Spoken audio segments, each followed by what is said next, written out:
What is going on, everybody? Fight Night 24. I am your host, Cyrus the Looney. With me in the comms booth today, we have the one and only Doctor Who. How are you doing, my man? Doing good. Tonight we have got a stacked Fight Night card for once in a while. Like, it's from top to bottom, it is stacked to the brim. Yeah, it's a crazy night of fights. We didn't have a pay-per-view this week. Obviously, had our ESFL Network show.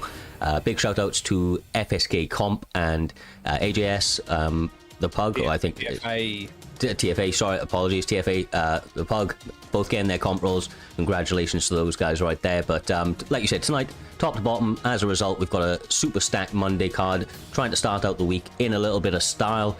Due to there being so many fights as a whole, we're not going to take too much time, obviously going through each and every fight, giving a prelude. But of course, in the main event itself, you're going to have Great Mist up against Simple Benny. Great Mist is an absolutely savage machine when it comes to that forward pressure. Unorthodox striking, likes to throw out some, odd combinations, odd timings there, Doc, that can really keep his opponents guessing. But of course, Simple Benny has shown time and time again recently that his grappling pedigree, backed up with his striking, can be a bit of a nightmare also on the other side. Yeah, that is definitely Benny's main game. He's got that striking advantage, but he also has the grappling miss. On the other hand, he's predominantly a striker, so I think what we'll see there is the classic striker versus grappler matchup. Then you got in other fights, you got the co-main of Occultic Optics, who's got a couple of good wins, very quick knockouts. I think in one of his last two fights, but which shows very much dedicated skill. The Eaglefly as well, very competitive striker, can also grapple. Moving on throughout the rest of the card, you got names such as Caliber, Showtime, Sat, Schwab, Jamie, Harambe, Grains. It's just a massive amount of competition. Yeah, craziness, brother, craziness. But, okay, with all of that being said, we're going to move on straight into the very first fight. It's going to be Automatic up against Purple Urkel. We've seen Purple Urkel around the scene for a little while. He's been doing some damage himself, as has Automatic. A little bit of a contrast in styles between these two gentlemen, but I expect an entertainment bout. Am I right in saying that this is on the PlayStation to start us out over there, Doc? Yes, it is. We've got Automatic Purple Urkel middleweight division on PlayStation. Nice. Right. So I didn't quite get to catch the weight class there before they headed into this one. He looks like a big gentleman. Okay, must be up in that middleweight, touch of gloves to start us out, and I imagine Robert Whittaker's going to want to take the, take the center very, very early, take the lead in this fight. With that sort of pick, you've got the speed, you've got a lot of power in your hands, a lot of advantages over the calves, so maybe crushing that distance, trying to avoid some of those creative kicks that a lot of the calves do have, might be a nice plan for Purple Urkel early in this one, Doc. Yeah, just keep it simple, pick apart your opponent. Calves are known for their flashy stuff in a lot of cases, so you can keep it simple, keep it basic. You're able to sneak your shots in and find it, and so far, that's what Purple Urkel's doing. However, he's having a bit of difficulty getting that distance management done and just making sure his shots are landing cleanly. Yeah, Automatic's doing a good job of keeping his hands up high. He's been trying to work that body, but of course you have to be careful of the knees that can come your way from somebody like Robert Whittaker. Hits so hard, comes out so quickly, especially when thrown behind a combination. He does decide to switch stance, go for the straight into the lead head kick, or rear head kick I should say. Doing a good job so far, but occasionally he's throwing kicks inside a punching range, Doc, which is causing him a couple of problems. Automatic's capitalizing on those moments and landing some good combinations on the inside. That is the best time to capitalize. Massive drop there, very quick, ducked into the uppercut, and sometimes you've got to be wary when you go for a body shot. Although it made damage to the body, you've got to make sure you don't get dropped in the uppercut again. Now in the ground and pound position, doesn't go for ground and pound. 2 minutes 30 left on the clock. This is a long time to work on the ground. It definitely can be. You can feel like an absolute eternity when you've got your opponent who's able to hold those positions nicely, but Purple Urkel staying active in the guard, able to work his way back to the feet nice and early. Still got 2 minutes now to try and work something on the feet, but already coming off the worst of the combinations, when they found themselves in close. Just once again, Automatic deciding what combinations to rip out and catching him when he's going for like knees or kicks on the inside, Doc. As you've seen, that uppercut lands again. That rear uppercut by Automatic seems to be the mainstay of a weapon. He's catching quite a lot. Every time he ducks down, he's firing it, making sure it lands. Three-piece and uppercut there, narrowly avoids the body kick, and both of them playing a very well-versed game. It just seems Whittaker is just making just enough errors to allow Automatic to capitalize on them, don't he? Yeah, I completely agree. Those are some good combinations right there from Purple. He's gone to that spinning elbow a couple of times in the last minute or so, maybe just trying to keep it a little bit unorthodox, trying to force Automatic into a couple of mistakes. Nice big front kick lands for the man right there.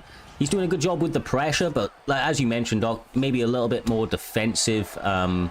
He needs to be a little bit more wary of the defense after throwing his combinations, especially because things like that right there, going for the lead calf kick in close, no setup behind it. His opponent was just easily able to rip up on a hook, and now he's got him hurt. He's got him pressured up against the cage, and it looks to be going the way of the calf, although that stamina, not exactly 100 coming into the end of that round, Doc. Well, the mainstay throughout that entire fight was Automatic's ability to land that rear uppercut. That's how dropped him 3 times. You see it there. He got dropped once, he got dropped another time, and then on the final knockdown again, that rear uppercut became the mainstay. On the other hand, you have Whittaker throwing his knees, his body kicks. They're doing effective jobs. He just needs to work on this distance, and that seems to be the main issue, is that distance management when it comes to the Whittaker pick.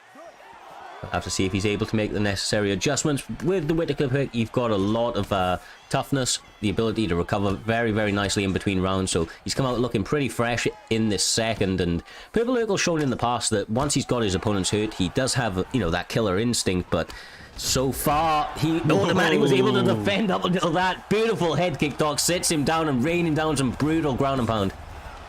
Lovely ground and pound there. He worked through that block as well. You've got to be careful on the ground and pound defense. If you're going to take shots on your block, you're going to need to post as well. Narrowly gets it out, and he does get the denied. Lovely job there. And full deny, does go for the gilly again. Back and forth battle here on the ground. Yeah, armbar attempt. He's going to have to be careful of the slam, of course. The defense looks pretty good so far from Whittaker. He seems very, very comfortable. Doesn't seem panicked at all. Like I said, I'd almost just go for the slam in this spot. Doesn't get it, which isn't really going to go too much in the favor of Automatic, but it does mean he doesn't get that brutal head damage that you can get off those big slams. Robert Whittaker now has 3 minutes 10 on the clock, Doc. Decides to separate, which I'm not sure if that's the best strategy for him, but maybe he's found a new rhythm after that big head kick he landed a little bit earlier on in the round. say, so far he's won the round, he's got the knockdown, so currently it's 1-1 apiece, but then that rear uppercut comes out again. Whittaker now stunned and automatic firing, just looking to get through that block of Whittaker. Yeah, he's been doing a great job on the inside. You know, considering that Cafs normally have those unorthodox kicks and they like to fight at range, a lot of the best work of Automatic has been done on the inside, just with a couple of short combinations. There's a lot of exchanges going with these roundhouse kicks to the body right now. A nice single leg entry from Automatic, able to get a successful attempt right there, but once again not able to hold the position, Doc, and it's a bit hard, tough to see when you work so hard for that takedown, but you're not quite able to hold your opponent in those positions for very long. It can be deflating, to say the least. Sometimes the takedowns are more there just to add adversity. As I say that, Urkel nearly gets head. Oh! Knees to the body, high vulnerability, stamina was low. Now raining down some ground and pound, broken the block. These ones are all bleeding through. Just about surviving. Nice work from Automatic to do what he needed to hang on in this one. A minute left on the clock, just under, and Whittaker's land down to ground and pound. He wants his finish. He does not want to take this to the judges. Trying hard with these ground and pound attempts, but got a little bit predictable with it. Automatic capitalizing on it very nicely, able to get the reversal into top mount, not able to get the submission attempt, and out of stamina at this spot, so an easy get up from Purple Urkel to close out the second round as he tries a cheeky little head kick. Oh, a front kick just out of range, narrowly puts a drop. I'm not particularly sure who won that round, just for saying how close it was between the two of them. Yeah, an evenly contested one. I'd like to see the statistic, especially in such a close round. Sometimes those stats can shine a little bit of a light on who was able to edge it out, but just with the momentum, I'd lean towards the Caf player. Automatic, looking very, very good so far. That front kick at the end of the round as well may have stole it. We know how much knockdowns, look in the, or kind of are favoured by the judges in this one, Doc. Yeah, the knockdowns are favoured massively unless you have significantly outstruck your opponent and done more damage, and it's just a flash knockdown. In most cases, the knockdown will win you the round, and with how the Caf player's been doing so far, and Automatic's just been using him, he's just managed that range perfectly. Nice way for Purple Urkel to start out round 3, getting the takedown defense. I believe that's 100% so far, but Automatic says the best takedown in the game is that left hook right there, as he lands it cleanly and continues to pile on the pressure. That slip or pull upper almost landing, but Urkel stays committed to the damage out here, Doc. He is marching forward, landing a lot of big shots on Automatic's face. Yeah, Automatic is currently on the defensive, but you've got to remember that even with that being said, he's currently the one up, we would say. So this is exactly what you want to do as Whittaker, putting on this pressure, making him suffer, making him whiff, and then looking for those shots to dig deep and make the comeback. There it is. It's been there for him the entire night, Doc. The pullback upper once again. He's able to find a home for it. A lot of big damage. Whittaker instantly recovering. It's hard to get this man damaged for very, very long, but he continues to stay committed to that pullback upper. He believes it's going to be available for him at least one more time in this fight. It's a big body kick. That pullback, he's just hoping he can land like that body kick, the head kick, just as the blue head beast goes for that pullback. And so far he's managed a couple attempts. He did get a body stun, but now Automatic looking to take this down, make sure he just probably grind out the rest of the round.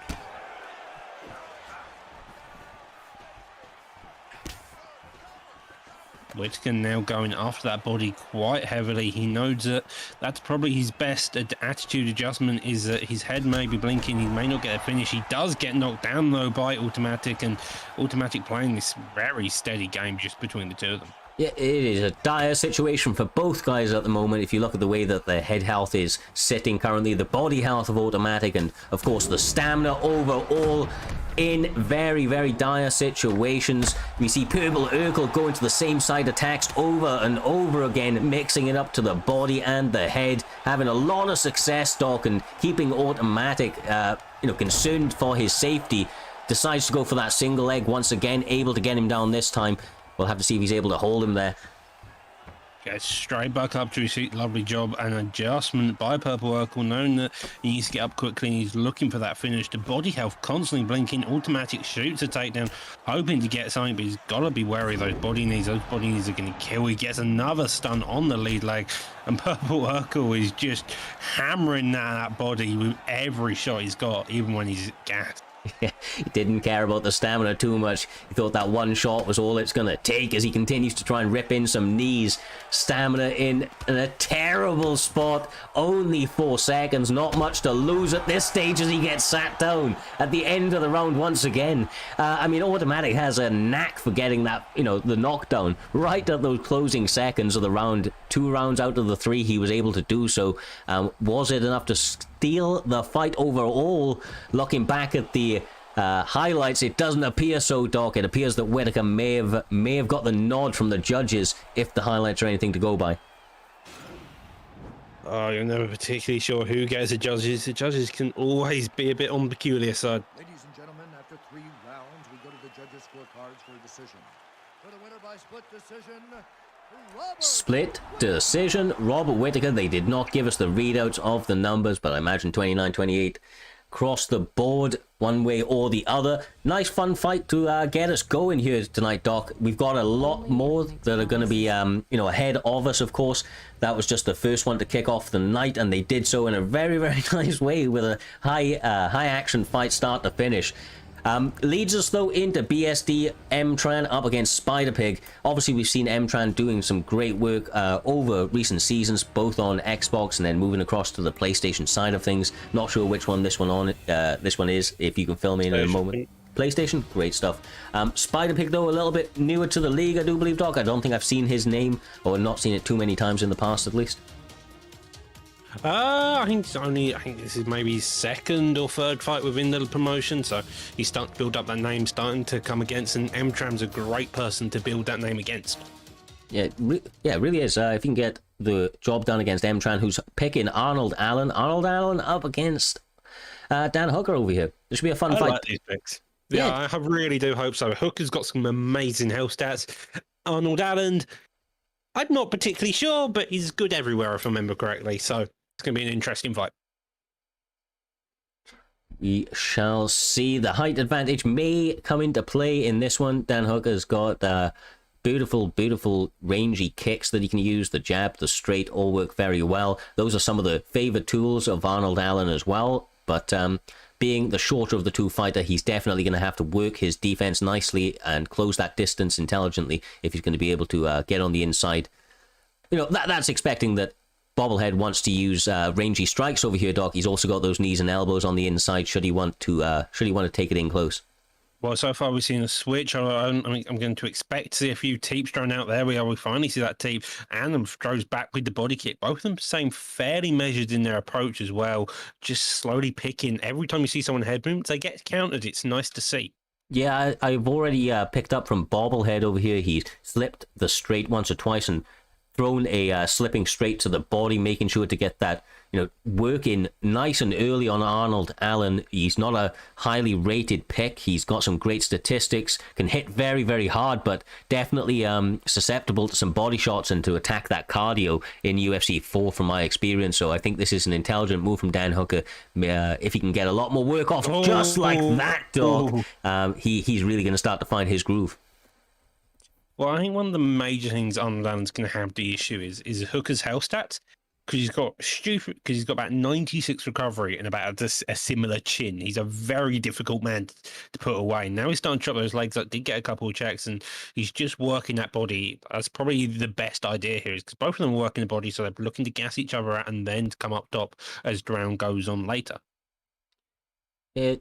Attacking it very, very nicely. He's got to be very careful, though. The uppercuts are starting to come out of M-Tran. He's a seasoned striker. He's trained with some of the best in the game, fought some of the best in the game, so he's definitely going to be, very, very cognizant of the attacking options he has available. But right now, the head movement and the overall offense and defense from Bobblehead 69 is looking very, very good. Spider-Pig looking like he may be a bit of a problem over here on the PS side. He's slowly working his way down. Emtran's been the one putting on most of the pressure today, and Hooker's taken it all with glory. He's just picking his shots, finding the right does. Finally gets uppercutted in the face, and now Emtran putting on this pressure. Nearly gets to finish, sadly doesn't. A minute left on the ground, though.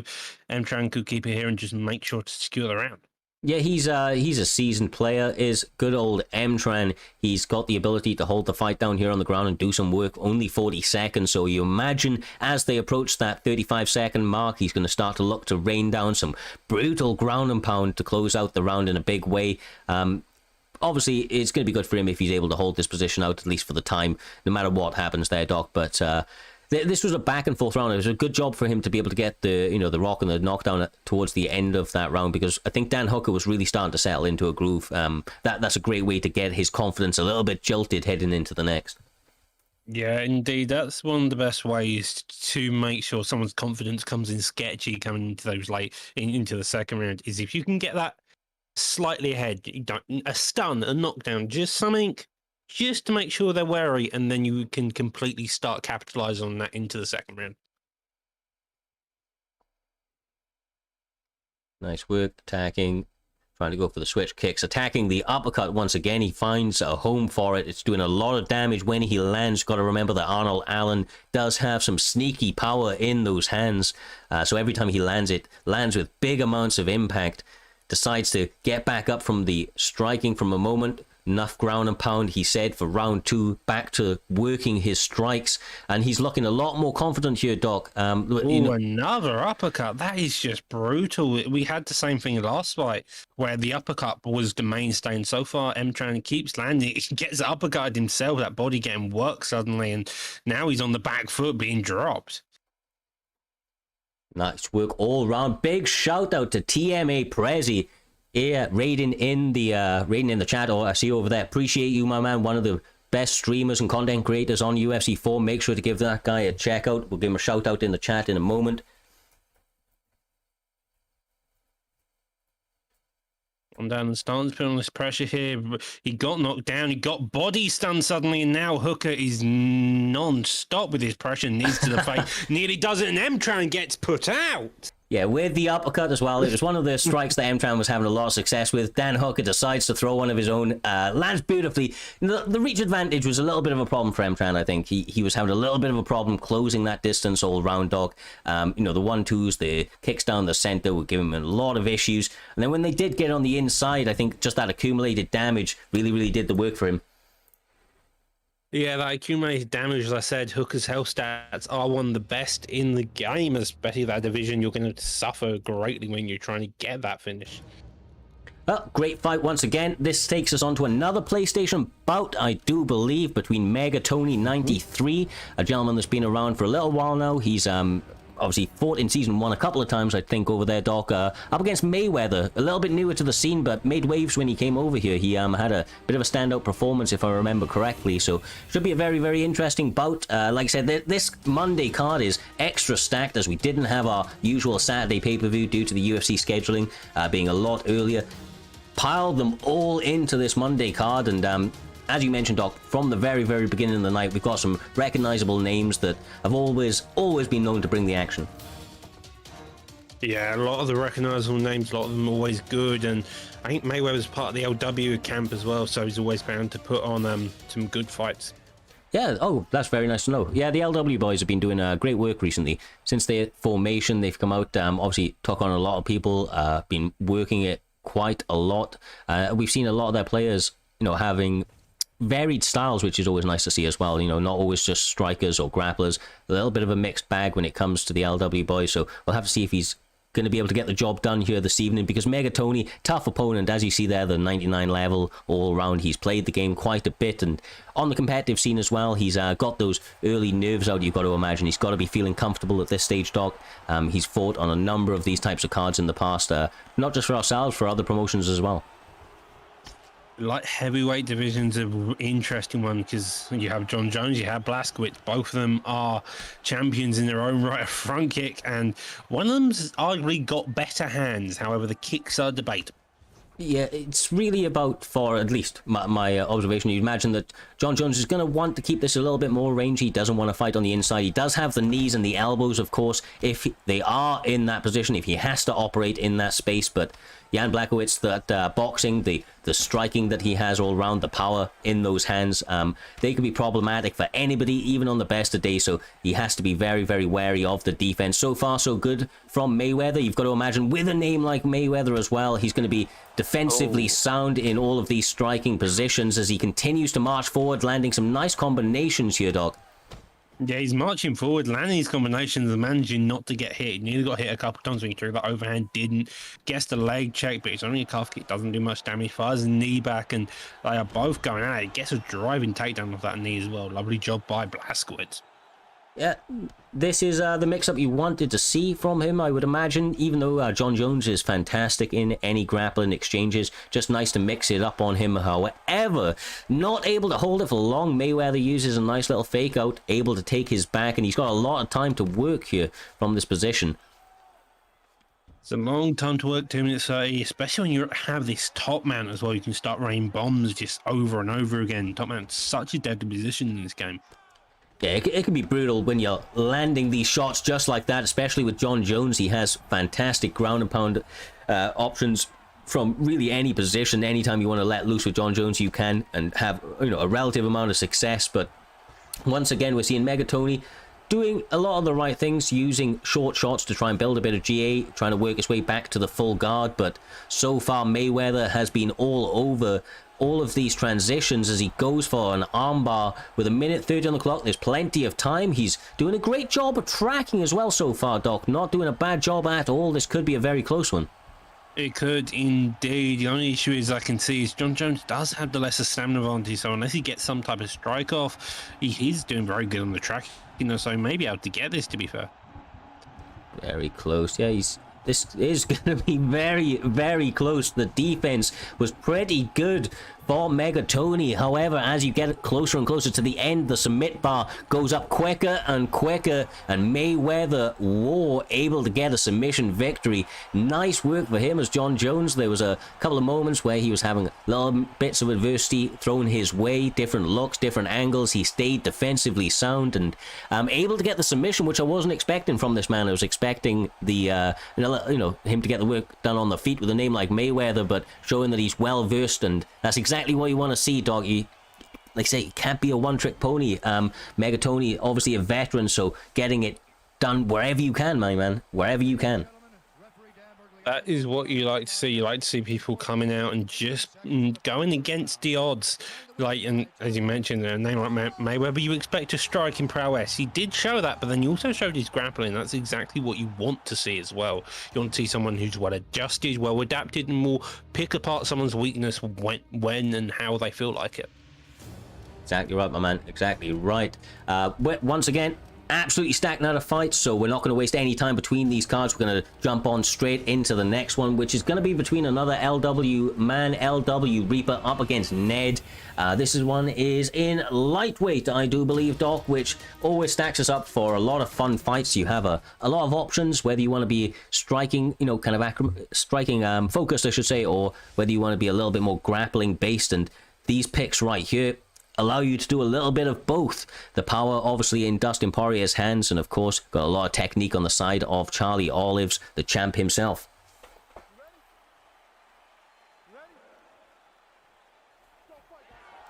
Alright, they touch them up for the start of round one. Getting very, very active straight away. Doesn't look like they want to waste any time here this evening. Both of them playing really aggressive, standing in the pocket. It's an interesting choice, especially with the Oliveira. He wants to be making that distance, creating it, and now he shoots for a takedown. Sadly, doesn't get it though.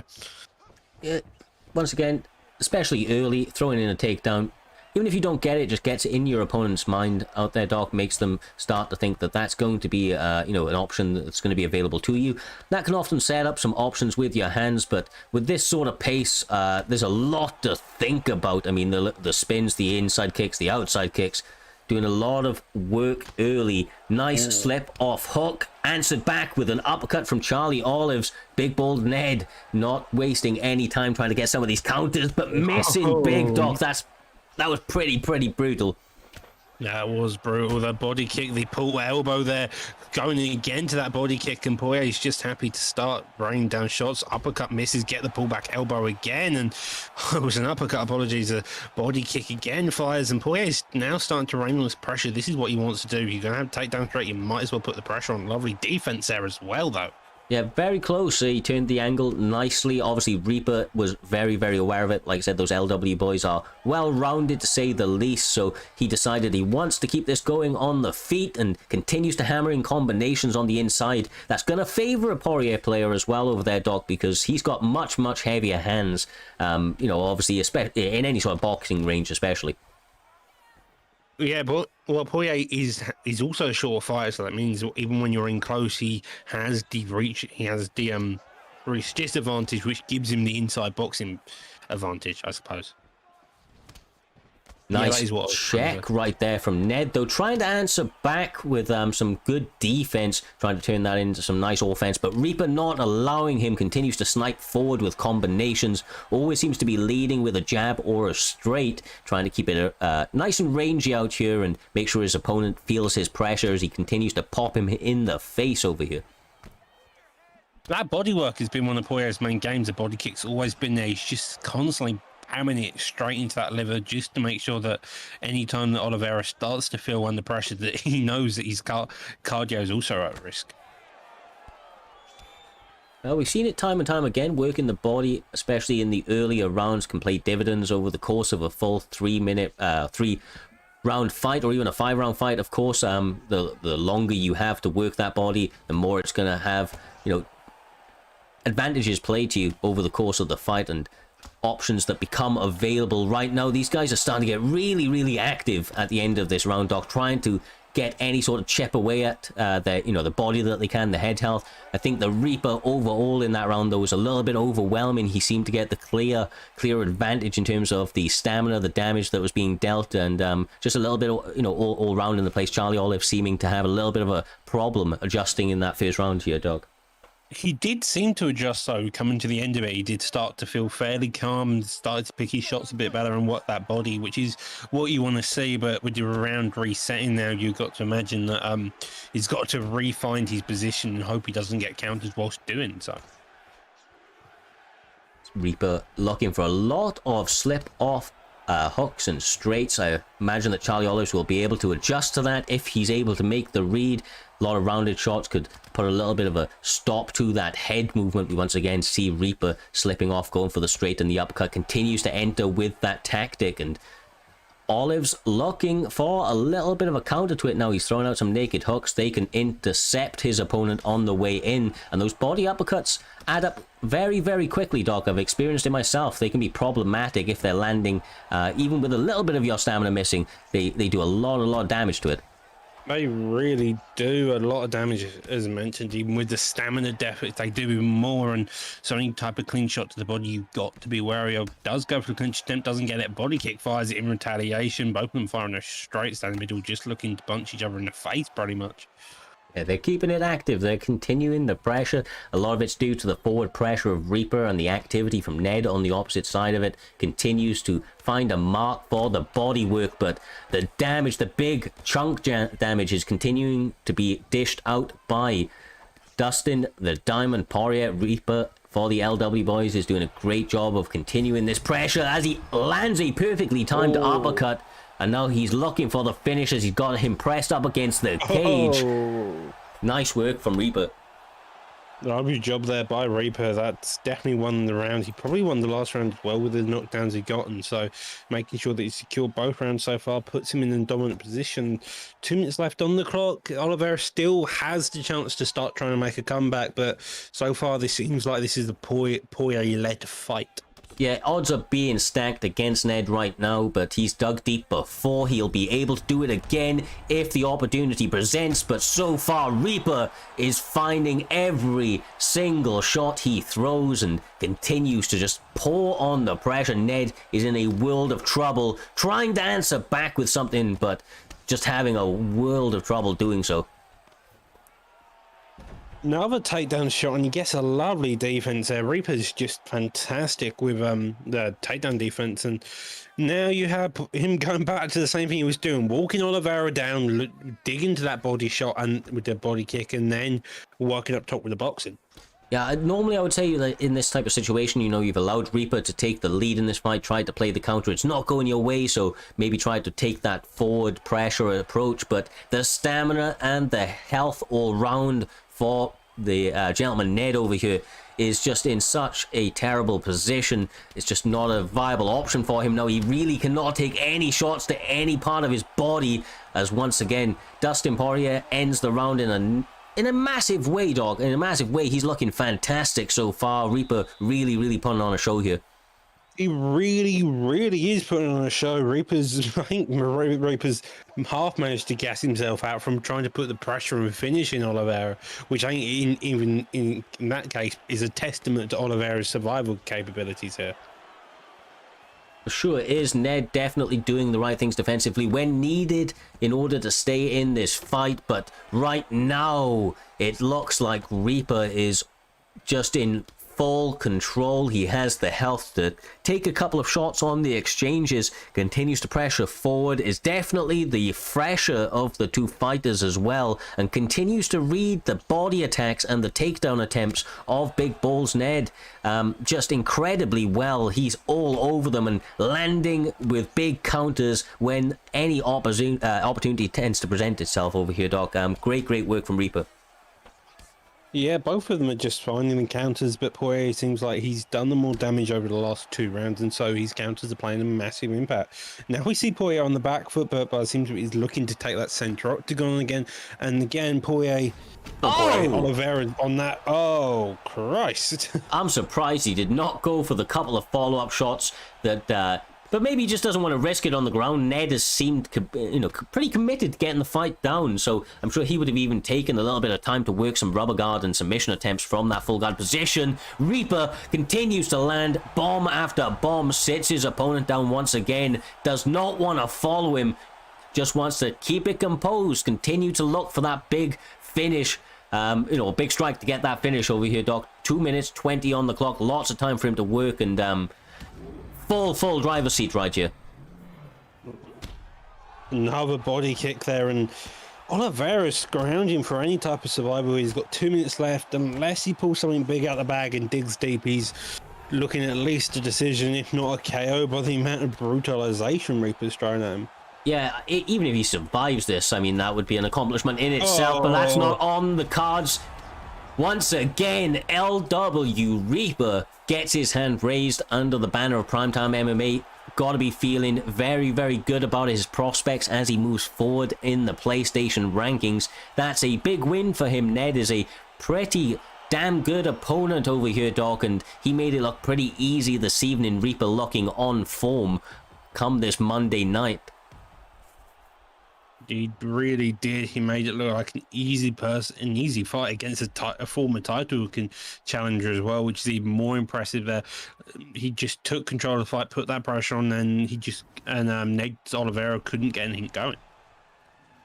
Well, great work from Reaper. He is in the chat calling for a title shot. I don't know if that's exactly what the next fight holds, but big things definitely ahead of this man. Have to see how everybody lines up, of course, after this week of fights. But these guys all making really good kind of representations of themselves here, Doc, to get themselves ahead in these rankings and put themselves in positions for future title shots. If they continue to put on performances like this, it's hard to deny a man that makes it look as easy as he just did. He just looked absolutely sensational on the feet, didn't really show many holes at all.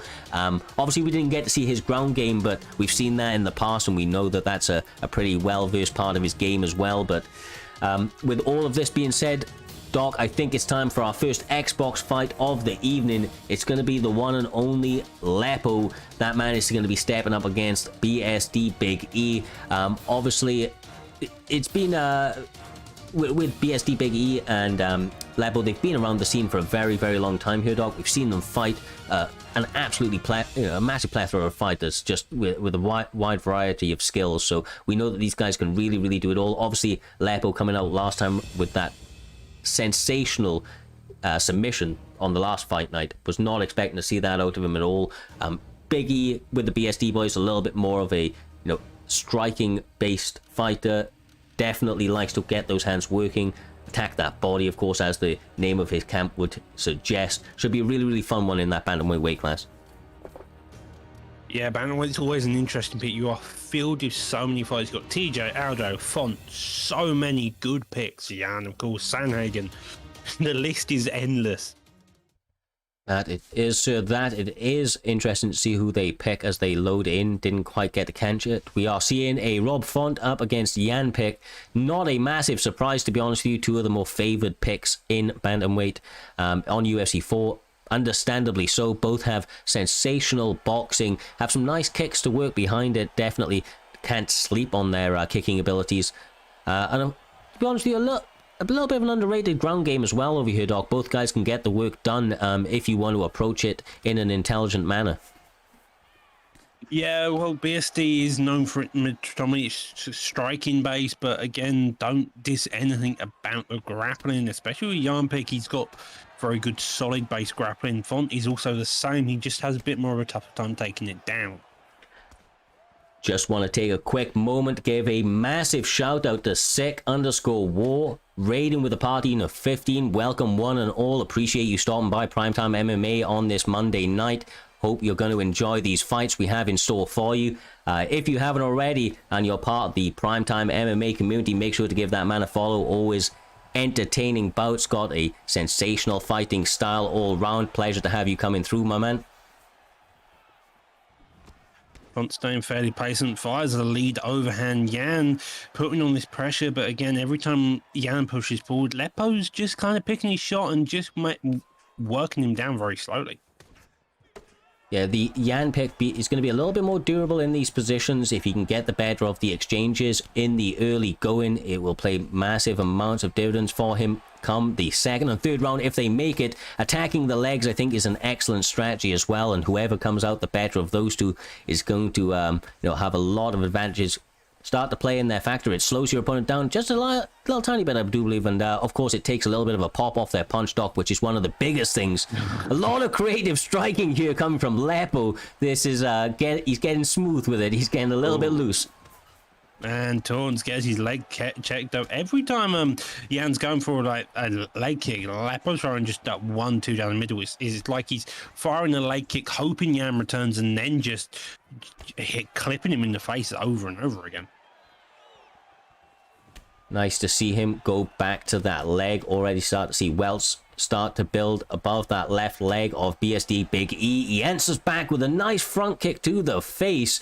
Not wasting any time this evening trying to get the action going, looking for big shots, but continues to be answered with massive bombs from Rob Font. That straight seems money for him, Doc. Over and over again, he finds the mark with it. It is just the length of Font which helps him massively as well. Just that jab straight is just non-stop. It will reach you at any position. Jan now forced to switch down. That leg kick really hurting. The other leg is now brutalized. Both of them have both got fairly low head health, so their power in general is going to be a bit reduced, but that's not stopping either one from trying to knock each other out. Doing a nice amount of work. The combination starting to come a little bit more smoothly from the side of Jan. He's keeping those hands up high. He knows the unorthodox striking of Lepo can cause a big problem. Since he's joined LFC, this is a little bit more of the striking side of all from Lepo that we're seeing here tonight, Doc. He's really, really getting going with that pressure and sticking it to his opponent, not really giving him a lot of time to breathe with Peter Yan. Yeah, it's kind of what you want, though, especially with trying to pick like Font. He's got that length. You can put this pressure on. Jan is typically a pressure fighter, and you'll see that. But as he comes forward, if you just poke and prod, as you saw with that jab straight, that's where you get that other type of pressure. And he does get his leg checked, and Lepo narrowly avoiding a lot of shots there. Yeah, the littlest of things can really make the biggest of differences in these sorts of fights. So that check to start out the round was absolutely fantastic for Peter Yan. However, right now Lepo seems charged up from it. He's really getting that head movement going, looking for some big counters. Lands a beautiful head kick. He feinted into it, got his opponent to bite, and now might be closing out the show. Pressing hard for this finish, Dog. Goes for the knee, gets the block though, and now he's got Yan against Cage. He can start just unleashing pullback. Elbow does clip him, nearly pulls back into straight. Yan gets himself out of the against Cage, and both of them fighting for the octagon control. Yeah, it's interesting. Big E does a great job of, when he needs to, biting down on the mouthpiece, really starting to swing for the fences in an intelligent way. You know, he gets that head off the center line, stays pretty defensive, wild ripping, wild crazy punches at his opponent.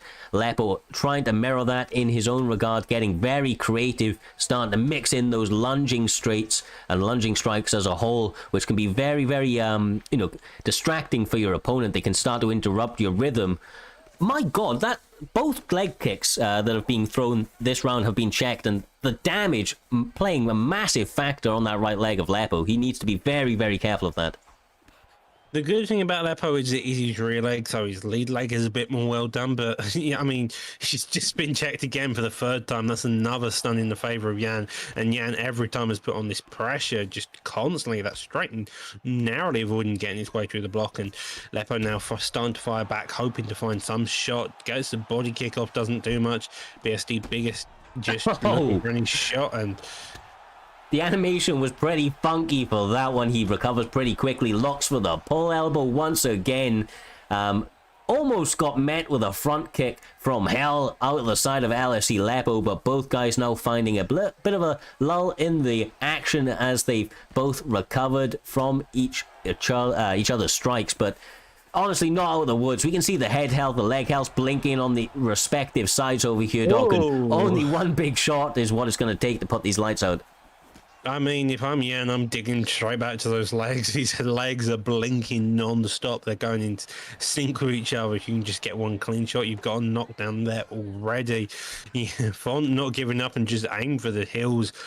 It's also interesting that neither of them gone for any body work, to be fair. Like, their body health is still fairly high as well as their cardio.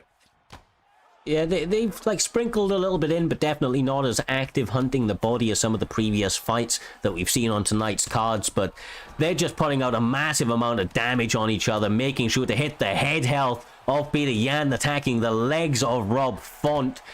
Answers the end of that round with a nice 1-2 head kick. This is a sensational bout between two fun fighters. I mean, they came to bring all of the action here tonight, Doc. They're not here for a long time. They're here for a fun time, and they're putting on one hell of a show doing so. They're not playing Rock'em Sock'em Robots, but they're definitely getting close to it with the amount of shots they're firing each other and landing. You just see both of them are just looking for that one key shot. The head kicker Font there was the mainstay of the round, but I mean, at the end, Yan did get his back. Yeah, he started to turn the tides for sure. Big moments of action from both gentlemen closing out that one. I think it's still all to play for, in all honesty. Lepo is having some of the bigger bursts of momentum go in his favor, but as long as Yan can stay defensive and work some of those leg kicks that you were calling for a little bit earlier on here tonight, Doc, that could play massively for him. And he's attacking it early, so it looks like he's aware of it as well. Well, this is the thing. You've got to know where your opponent's weakest. And if he's in his legs, that's kind of good for you, because of if you've got someone worried about their legs, you can then start digging up top, find those shots, and then actually have an easier time trying to finish him. Yan just thrown everything at seeing what sticks. A jumping kick there, and now goes back to those leg kicks.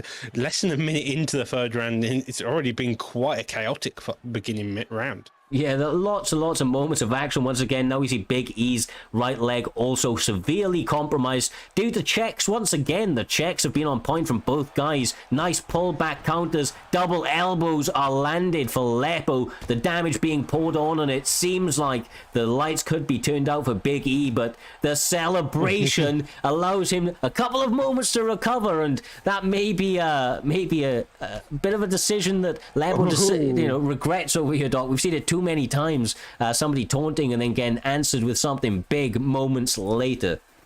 Both of them are just going at it though, like non-stop, seeing shots in, ducks under the jab and elbow there, spinning elbow retaliation. BSD keeping his head off center line, but with Lepo throwing so many curve shots, does that really matter? Yeah, he's looking for something big. He's got Big E's health so compromised right now. It's really not going to take too much to put him out of this one. But Big E, once again, he is Petr Yan, he has a lot of stamina still at this stage of the fight, so he can really rip a combination if he gets his opponent injured after a good counter, or if he's just able to land something big and clean. But Lepo is making it pretty tight at the moment, outside of some big looping overhands, Doc. Indeed. On a side note, if he can try a leg kick during the head movement of BSD Big E, he'll probably end up with a stun just for how low it is, but evidently he doesn't need it. He just needs the uppercut of Doom just to knock him down. Yeah, these shots getting a bit painful now. Big E cannot really take too much, even behind the block. Even the chip damage stacking up very, very heavily. Goes for a big spinning kick. Nice duck under some of the lunging attacks from Lepo over here, but right now I think the Big E's maybe missing on a couple of opportunities to counter as well, just because of the concern of, you know, opening up, Dog. Every time he opens up, Lepo's able to exchange just like that. Savagery in the face at the very end. I was about to say, Lepo doesn't even have to rely on chip damage. He just gets it just because the block is so low. He had jab straights constantly by Lepo, and that just worked so much in his favor. Well, great work all round. Another fun fight in the books. The next one up is Get On My Level. A bit of a hype name. Going to be interesting to see what he brings to the table. And he's going to be up against the one and only Stone Cold Steve Austin. I don't know if it's Steve Austin, but we've got Stone Cold up here. So interesting to see. Featherweight is the bout. It's our first featherweight bout of the evening. Appears we're going to see an Anthony Pettis up against a Max Holloway. What's it's not our first featherweight. Sorry, M-Tram Spider Pig. Yes, yeah. Well, I was wrong. Conor McGregor and Max Holloway is the pick. Still a very, very fun fight. Imagine, though, we're going to see a lot of striking from these gentlemen with their respective picks. Don't often see a Conor McGregor or Max Holloway shooting a single or double leg, although stranger things have happened on UFC 4, Doc. Both of these guys, though, obviously Get On My Level. We've seen him a few times in the past. Really, really heavy pressure from him. I expect him to utilize that on the side of Max Holloway. Try to get Conor McGregor a little bit gassed, and of course, trying to maybe mitigate a lot of that power. Conor McGregor is so dangerous in these early rounds. It's a weird combination. You have Max Holloway, the cardio machine, who will pepper you with shots non-stop. You have McGregor, who lasts about 2 rounds, but has the power. And right now, Holloway doesn't care about the power. He's looking in there and he's going to stand in your face. Yeah, he's saying that he's got heaters of his own. Goes for a running cartwheel kick. You don't often see stuff like that. Interesting approach from him to start it out there, attacking the body, trying to mix it out, going back and forth. He's trying to get flashy out here. He's get on my level. He's trying to show that there are levels to it, but he has to be careful not to walk onto something. As I say, the spin is landing, and the pressure is getting a little bit problematic for his opponent. Overhand there, and Holloway's just non-stop finally runs into a front kick, spinning heel kick by McGregor, and this is just a wild fight. There's no two ways about it. Holloway's he's walking onto McGregor and he doesn't care. Nearly front kick here. Switch kick, very close range. Another switch kick does get countered by that hook again, and McGregor's just trying to get any type of counter he can get going. To be fair, I mean, when you've got this much of an advantage coming into the first round, the first 2 minutes of the round, I think it's a pretty good move for him to continue that pressure, right? He's got a stamina advantage on Conor McGregor, so it means that some of that pop in the punch from Conor is going to be taken away, and he's going to get a lot of these exchanges go into his favor due to that. Yeah, I'm only surprised how well it's working until he nearly gets countered there. Digs to the body. McGregor now starting from his posture. He does have the octagon control. Holloway shooting for a couple of takedowns. Maybe not the weirdest thing we've seen, as you said earlier, Cyrus, but it's all still to play for with 2 minutes left in the first round. Nice combinations. He steps off. He's not taking pictures, which is, a bit of a problem for a lot of people on this game, is that they throw a strike and then they do not, move their feet afterwards, Doc, which can be a bit problematic when your opponent's looking to counter. Just like that, he catches his opponent after a combination, starts throwing a couple of punches of his own and catches him a little bit gassed, and all of them bleed through. A lot of damage is being landed. Those sorts of kicks, so as we saw a little bit earlier on, can be problematic of their own, Doc, as we see Temp start to turn the tides with some big shots from Conor McGregor. Yeah, McGregor's now just starting to rip shots, trying to get the body stun, and that's going to be massive for how he's coping with the beginning of the round. Flying knee attempt then doesn't get it, and uppercuts landed a four-piece strike, and Holloway firing back. Both of them seemingly a bit more gas. McGregor's just trying to get out of there to get the distance and gets clipped again. Yeah, I mean, honestly, Conor McGregor's actually seeming to try and take the more technical approach from the two. I can definitely see that he's somebody that's put time in the game. He knows what he's looking for as he lands that big head kick, manages to get on my level down. I was going to say the pressure from Holloway was a little bit too much, but Conor McGregor turns the tides. A big finish for him after non-stop adversity from the opening of the bell. I mean, Max Holloway rocked him within about 3 seconds of that first round, dog. For him to turn the tides, that shows, that shows a lot from this man right here. Yeah, it was just a case. Get on my level just was walking forward non-stop, and then finally Stone Cold puts get on my level out Stone Cold. Fantastic work. Fun fight. Both went after it very, very quickly. Like I said, that sprinting cartwheel kick, probably the first time and the last time I will ever likely see that in UFC 4, but may even try to replicate it out here, dog. It seemed like a fun way to maybe try and start out a fight. A little bit of a surprise attack on your opponent. What, a running cartwheel kick? A running cartwheel kick, that's right. Yeah. I mean, to be fair, you know for a fact, if you did it to me, I'll do it straight back. Your instant response to any strategy. I got you.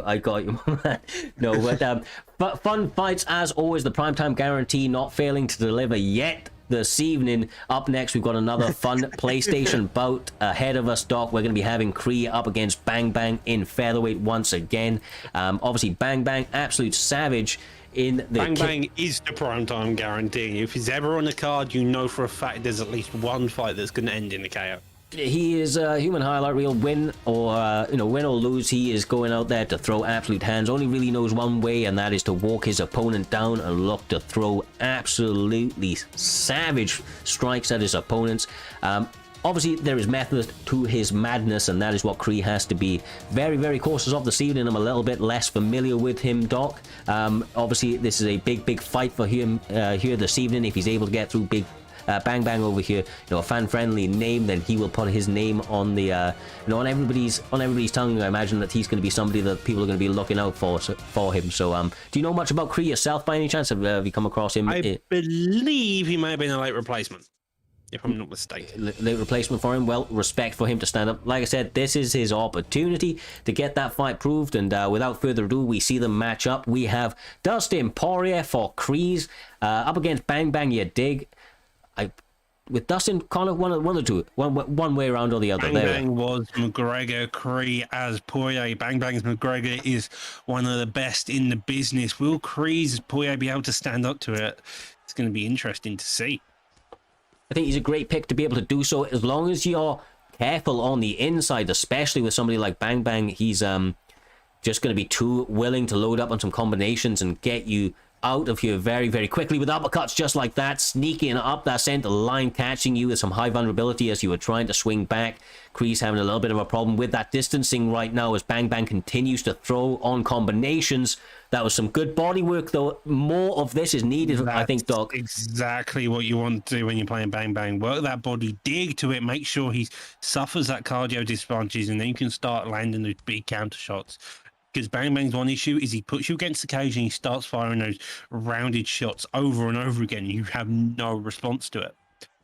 Yeah, if you can maybe, start to avoid some of them, you can't eat as many of these on the block, because that's part of the strategy for him. If he has a high land percentage, continues to pepper you with them, that block isn't going to be able to stay there for too long. Some of it's going to bleed through. You can block low at the wrong time, block high at the wrong time, and such. Once again, the pressure is being poured on from Bang Bang, and he's looking sensational out here this evening. Cree's having a lot of problems defending.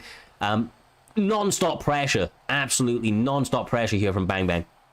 The true the block break Bang he's come out to showcase. He's just jabbing that phase, making sure that block over gets commits, looping around those shots constantly with the uppercut coming to land as a final shot. See, the thing is, he walks forward, he does a lot of forward pressure, but it's an intelligent way. He's not just continuously peppering you in the face. You'll see him in between his combinations, look for pull counters and counters of his own, but when all of the shots are landing just like this, you cannot blame him for continuing that forward momentum. Great work from Bang Bang Ya Dig, showing once again that his Conor McGregor is to be feared on UFC 4. It is a bit of a nightmare to be standing across from you for the reasons just displayed. Excellent work putting on that pressure early, Doc, and finding a finish in a very, very quick way. Indeed, that's one of the major issues. Is just that he's got massive pressure and he's just out of control sometimes. Method to that madness once again continues to work for him. Another name added to his list of victims. Sure, we'll see Cree back better than ever. Tough fight for him. Respect for stepping up on short notice, but once again, the highlight maker himself, Bang Bang, able to get another finish for that victory. Another knockout added to his list of knockouts. Great work for him. Once again, not going to take any time in between these fights. KM Das up against Smart Brady is the next bout. This has got to be on Xbox, Doc, am I right? It is. Smart Brady called out Das, and Das was happy to take the fight as his comeback fight into this. It's a scary matchup. Yeah, well, Das, I'll leave to you, and obviously dangerous grappler to say the least. Up against Brady, who has been on the PlayStation, been on the Xbox side for Primetime MMA in the past, also fighting now since that time in ESFL and the likes as well. A very, very well-rounded opponent. A lot of confidence has been coming out of this man very recently. He believes he's got the skills to pay the bills, and we see Das going for his favored takedown attempt to start us out, Doc. We know, or if you don't know already, Das is dangerous down here. Das will hug you and beat you to within an inch of your life in any position. He just has this control, especially with Khabib. He's so good at it. As soon as he gets down, he will just be patient, control, and start with his ground pound. You see here, he's just going slow, steady, couple shots, revert back down, gets into this full guard, and this is where you want to look to get up. Maybe a rubber guard, maybe a couple of fakes. Tries, gets the back, but doesn't, and then Das will now just work. Lovely reversal there, though, Brady with the Brady knife. Yeah, perfectly timed. He expected his opponent to go for that arm track fate, and he was able to get him on it perfectly. Couple of shots landed, decides to separate, believes that he has the advantage in the striking realm with Dustin Poirier. Behind his controls, continues to land some nice shots, working some rangy kicks, landing some uppercuts on the inside, but you see this forward pressure from KM Das. You know that these pull counters are coming. You know that the double leg is, just moments away, Dog. He feels very confident in the grappling exchanges. It would be madness for him not to try and take that back, as quickly as he could. Well, one of the things which Darcy's ego sometimes gets the better of him, as knowing him as a campmate. He will end up on the feet on a few occasions where he should be taking it down, like he has taken it down, and this is kind of, I think it's all showcased. This is his ballpark. Backside, you can just get so much damage off. It's coupled with, he denies it. He's got down to a tossing toss now for side control. And again, you've got to be careful. Any type of deny you get here is going to risk you just getting denied and denied and denied. Yeah, he's doing a great work of landing some short elbows from the side control position. Dustin Poirier in the hands of Smart Brady, not wasting any time getting back to half guard. But now we see Khabib postured up momentarily, working a couple of ground and pound strikes when he can. It looks like he's making a lot of reads this early going, though. Doc looks to be, setting up some sort of big burst of ground and pound strikes come the end of the round or later in the fight, should he find himself here again. But a diligent approach from Das, and seems to be stacking up this round moment and moment in his favor. Das is an experienced grappler. He knows how to grapple. He knows that he needs to stay patient on the ground and pound, start getting reads on that defense, and then you can start unleashing hell come like the last 30 seconds or so, just so then you make sure you don't give up position. He's doing a great job, like I said, working that ground and pound. Funnily enough, we've both been in a fight on the opposite ends of this sort of approach, but a diligent approach where when you posture up, you don't just go hell for leather. You land a couple of strikes and you posture down of your own accord. It manages to stop the opportunities to your opponent to do shit just like Smart Brady did right at the end. Brady timing that beautifully and getting an excellent reversal, but unfortunately not a lot of time for him to work as the round was coming to a close. Yeah, that's kind of the thing though with Das. You want to work as a player. He works slow. He grinds you down until you get frustrated. And when you're frustrated, he starts putting on this unbearable pressure on the feet, on the ground, and then capitalize on it to work it down. Brady's done a fantastic job so far at staying calm and staying reasonably just. He did get a reversal at the end, so it does give him some confidence coming into next round that he'll be able to compete. But again, he's back getting pushed against the cage, and Das clinched him up, looking for that takedown. Easier said than done, but I do believe that Smart Brady needs to move those feet, try to find the center of the octagon with a little bit more urgency. Otherwise, it sets up opportunities like this where he can get crowded and taken down from the clinch attempts from double or single legs. Obviously, Khabib has fantastic entries on those takedowns and could be a nightmare to stop. Really at any time, but especially when you've got somebody like KM Das that's timing them so well. Although, great stand-up. Interesting to see Das let one like that go. Brady's got to make it work for him now. Transition, and this is no defense to Das at all. Like it is a very weird transition sometimes. Sometimes it doesn't showcase you doing it until it transitions all the way going through. Sometimes it's just really quick. So the get-up transition can sometimes work very effective, as we saw there. Right now, Das once again finds himself in the half guard, which has been a pretty comfortable position for him over the course of the opening 8 minutes of this fight, or 7 or 8 minutes, as he continues to rain down some elbows from side control, was able to get the first deny off, now the second, Doc. He has a lot of time to work, and if he continues to get denials like this, this may be a deep one, but a Hail Mary. Lovely attempt there, but he does give up. I thought we gave it side control. Didn't get another deny, and so far this is Das's entire idea. He will just slowly elbow you to death. The weird part about this game is that the side control elbows aren't counted as significant strikes. Oh, they're not? Okay, interesting. Well, I suppose they're not postured, but you can't posture with an elbow in UFC 4 as of right now, of course, but he doesn't need them. By the looks of things, Das is able to work an intelligent approach to his ground and pound. His all-round top control has been very, very much on point as we approach the 1 minute 10 second mark of the second round. Once again, Smart Brady's back on the feet, Doc, and this is where he needs to get some magic going, although once again has to be wary of the hands that come from Das now. He's not exactly a slouch on the feet by any metric. Yeah, this is exactly what you want from Brady. He just needs to be standing in his face and just throwing shots, making sure his back isn't against the cage, because that's where he's had the last couple issues, is that Das has been allowed to pressure him, and then he's ended up in an easy clinch position to which he can just drag you back down against the cage.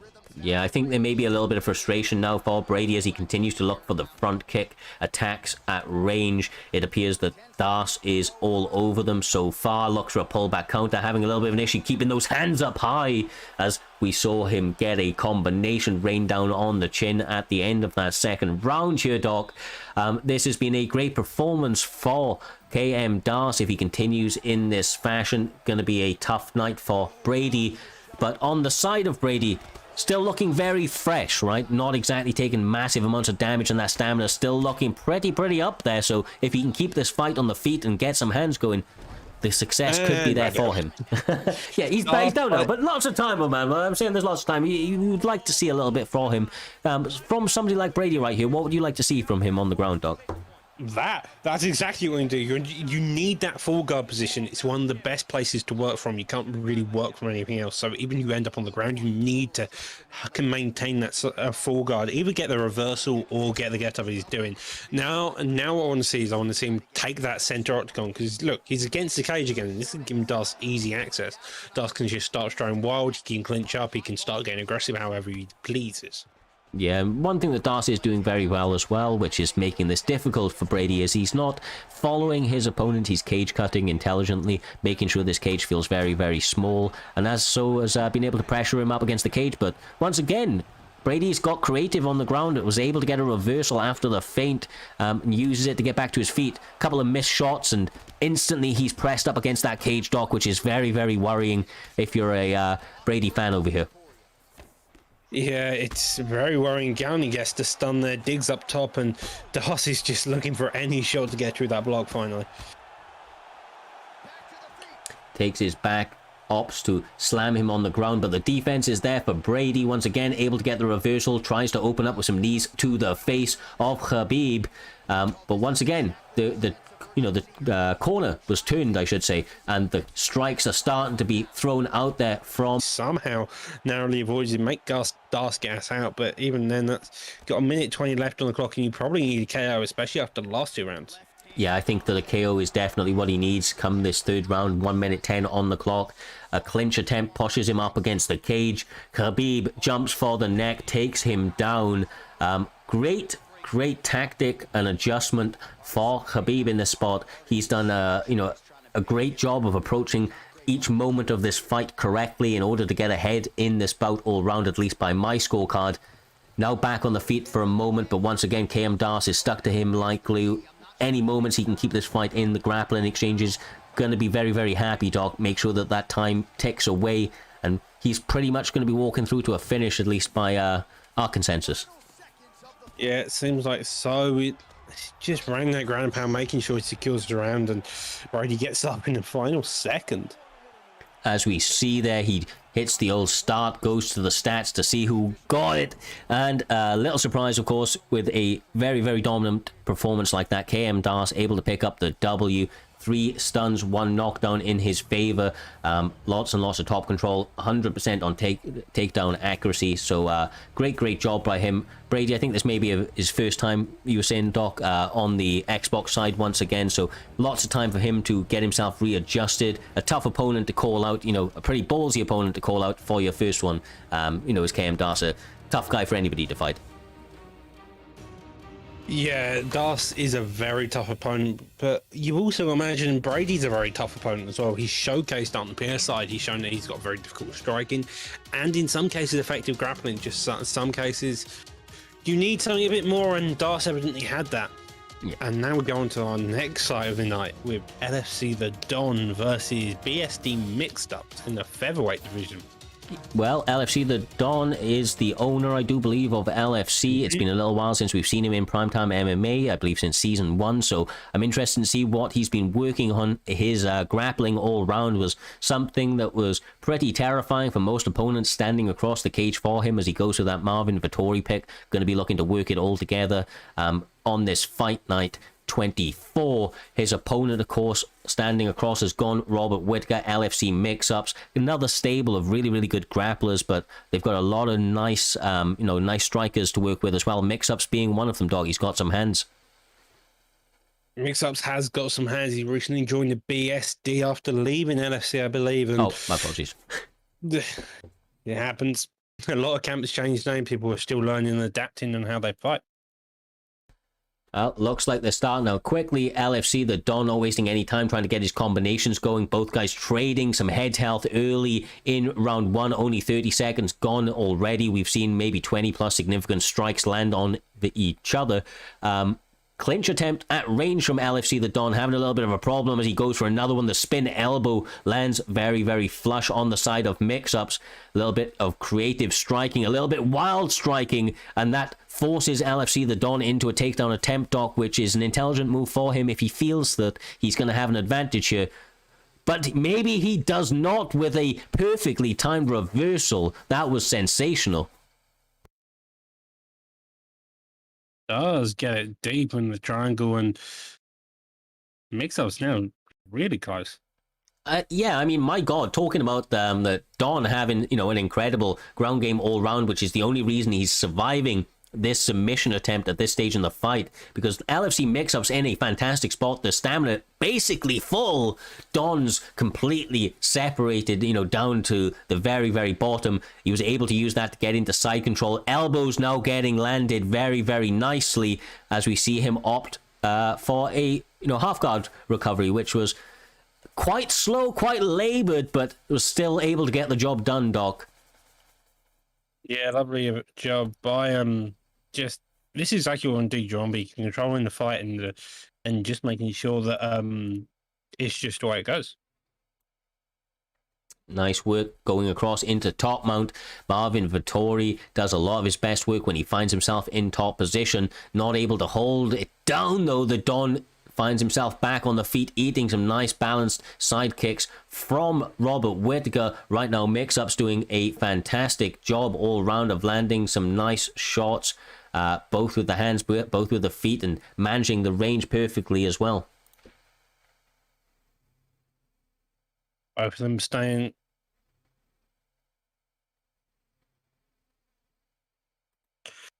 Marvin now on top, and this is where you want to be, especially after you had such a sketchy first round. As beats the beginning and a minute left on the clock, and this is exactly what you do as LFC done. Patient, work slow, and probably look to get out of full guard, to be fair. Continues to work the elbows. I like the elbows from the full guard bottom position. Keeps your opponent honest. It does actually a lot of chip damage to your opponent's head health as well. But once again, LFC, the Don, he's wary of where he is. Did not waste too long in the full guard position. Able to work forward to the half guard. Tries to get a couple of ground and pound shots off of his own, but the defense holds up for Mix-Ups as they close out the round. Interesting to start him out. Rock on the side of LFC, the Don. Didn't get to see the rest of the statistics too quickly there, but it was a back and forth one. Mix-Up's definitely showing that he's dangerous in every aspect of the game, with a couple of reversals and nice strikes being landed.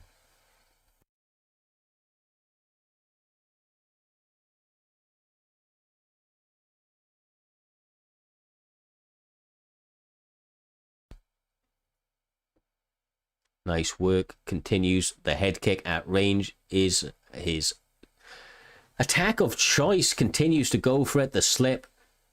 The spinning elbow has been there time and time again for Mix-Ups. He continues to try and opt for that. I would like to see Marvin Vettori maybe try to duck that, come up with an uppercut. Learned very recently that that's a very, very valid counter if timed correctly.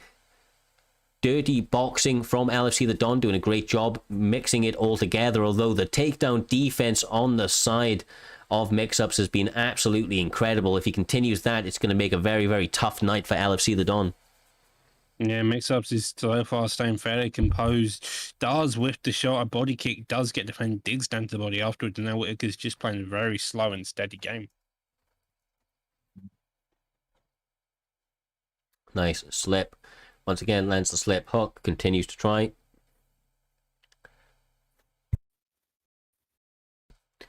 Excellent entry on that takedown for him. Able to get success with it. Realizes it with 2 minutes 45 on the clock. Not able to hold the position for too long though, Doc. He reads it perfectly. Able to get the reversal. Now slices across into the top mount. Honestly, I am really, really impressed with his work on the ground. Mix-Up's doing a great job thus far.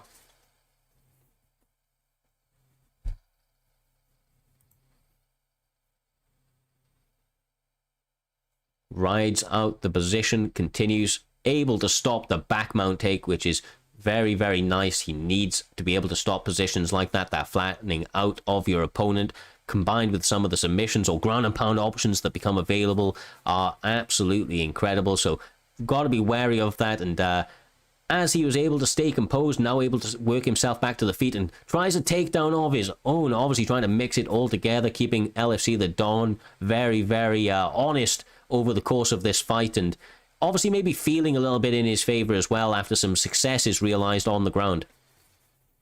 Yeah, both of them are playing very steady game here. A minute left on the clock, and it seems fairly tempered and even in the fight. Nice work. We've seen a lot of slips off the center line to enter that pocket. Once again, there are opportunities for that to be capitalized on if his opponent's able to realize them. However, he doesn't seem to be, entertaining the striking at this stage of the fight here, Doc. A lot of takedown attempts coming out of LFC the Don. He's having a lot more success with them as well in the second round. Yeah, he really is, and so far he seems quite controlling. He has got the GA. He's punching quite a bit, and the end of the wrap round cleans a draw. as we see a little bit of an advantage potentially in the side of mix-ups with the significant strikes, although there were takedowns and top control time from the side of Marvin Vettori, potentially one apiece, potentially two up to the Don in this fight, but evenly contested. Both guys can pull ahead still, very, very fresh entering the third round. Be interesting to see how they approach it and what strategy adjustments they decide to opt for. Looks like LFC Mix-Ups was getting active with some combinations, decides to exit the pocket and burst in again. I think that's a nice little strategy for him, Doc, if he's able to continue it. There's a lot of speed in his favor. Lots of in and out movement may play dividends. Yeah, now down on the ground, and this is what you're going to be as Marvin. Whitaker's got the grappling advantage. On the other hand, Vettori has got the grappling. Hang on. I think I've just repeated what I said. Can we continue? Lovely job there by Mix-Ups getting back onto the feet, and 3 minutes left on the clock, and he's got to make sure to work this time. I'm liking, Don is staying composed in these positions because there's a lot of creativity coming his way from Mix-Ups. He's got a lot of stamina, so he can really start to let loose with some of that as well and try to get some unorthodox strikes around the block of your opponent. Nice outside kick into the two-touch kicks.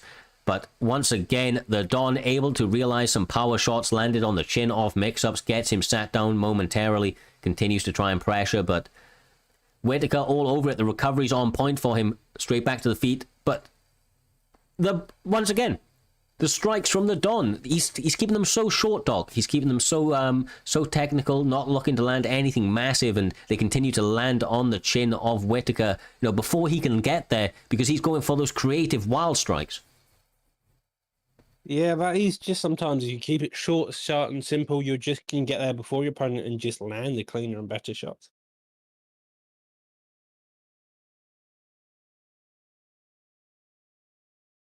Head kick lands there. Lovely job with a minute 50 left on the clock. Mix-Ups, making sure the staff center line does come in with the aggressive with the elbows. Pull back a stun there, and now he's starting to play very aggressive.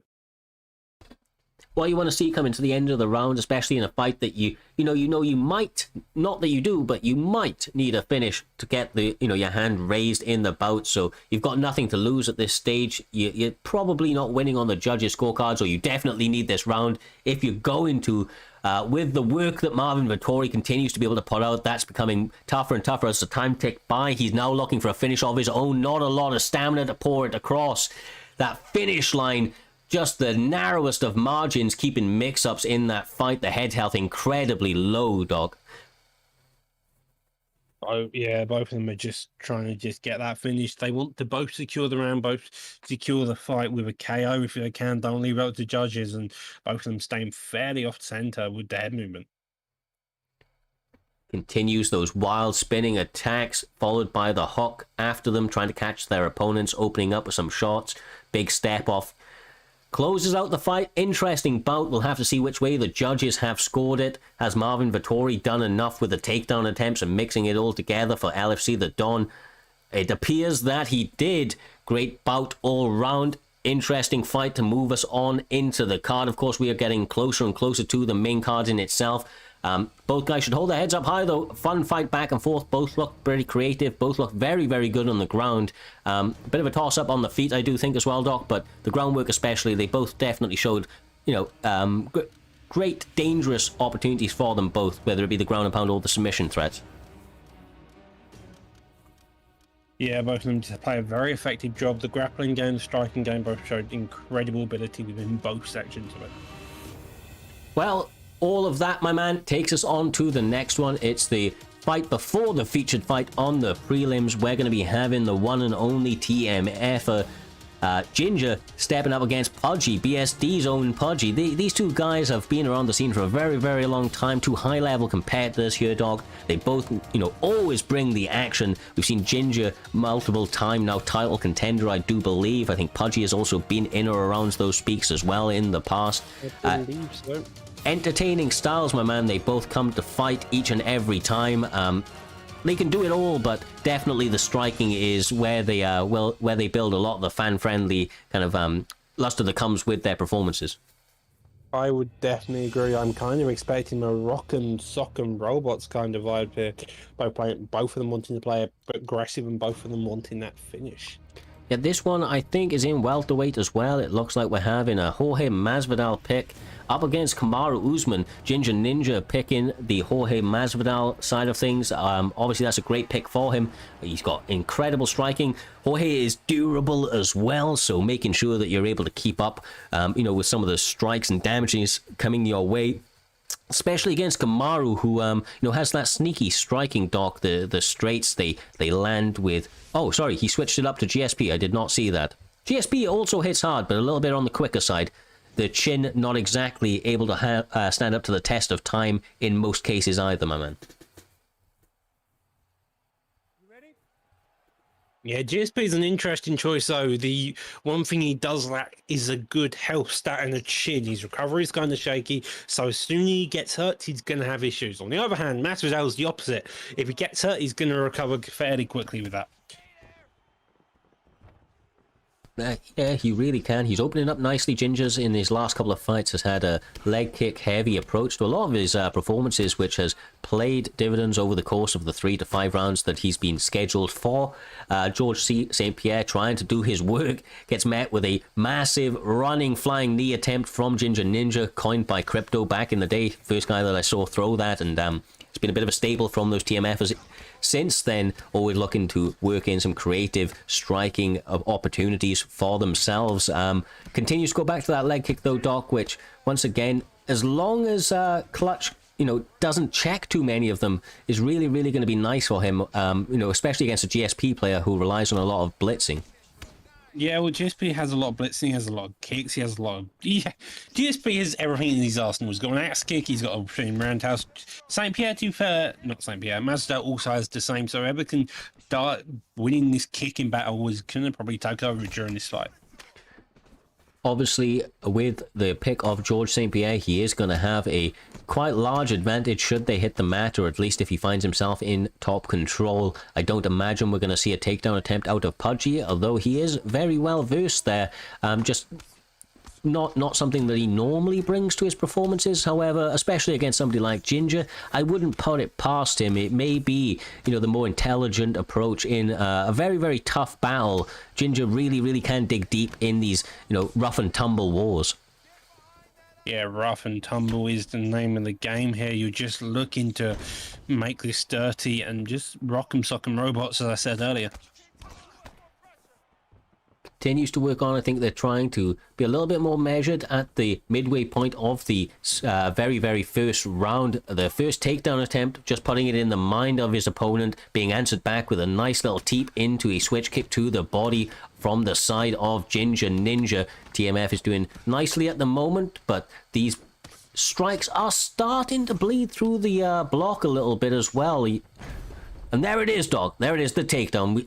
Didn't know if we were going to get it, but once again, not exactly massively surprised. Ginger was starting to get a lot of damage through the block, and as a result, the mix-up, probably what he needed at that moment, at least to reset the striking, momentum that Ginger was starting to build.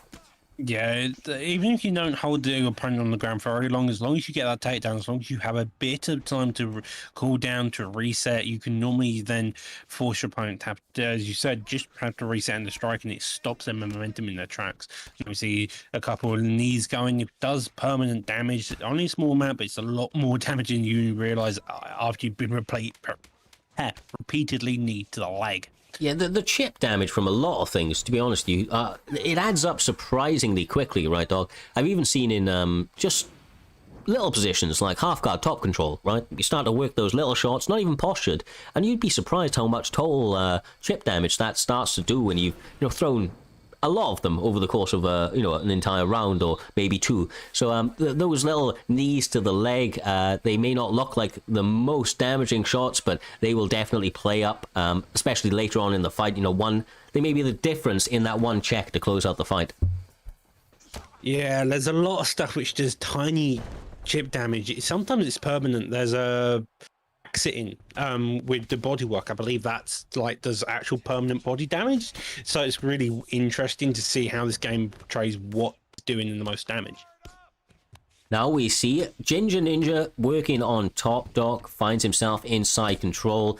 Obviously, GSP has fantastic grappling all round, but doesn't want to find himself on bottom no matter who his opponent is, especially when you've got somebody like Ginger Ninja behind the sticks. He's pretty well versed on the mat, does allow his opponent to stand up right there and go for a couple of ripping combinations on the break. I have to say, though, I think we need more wrestling out of, Bean Pies over here. Tev Clutch. Obviously, Pudgy, he needs a little bit more wrestling, in my opinion. The striking is really starting to avalanche in the favor of Gingero. Masvidal was just doing a fantastic job here. He's just slowly going very slowly forward and chipping at the block of GSP, and that's what you want to do. You want to make sure GSP's punished, and you don't want to overcommit to any shots to make sure you don't get hurt.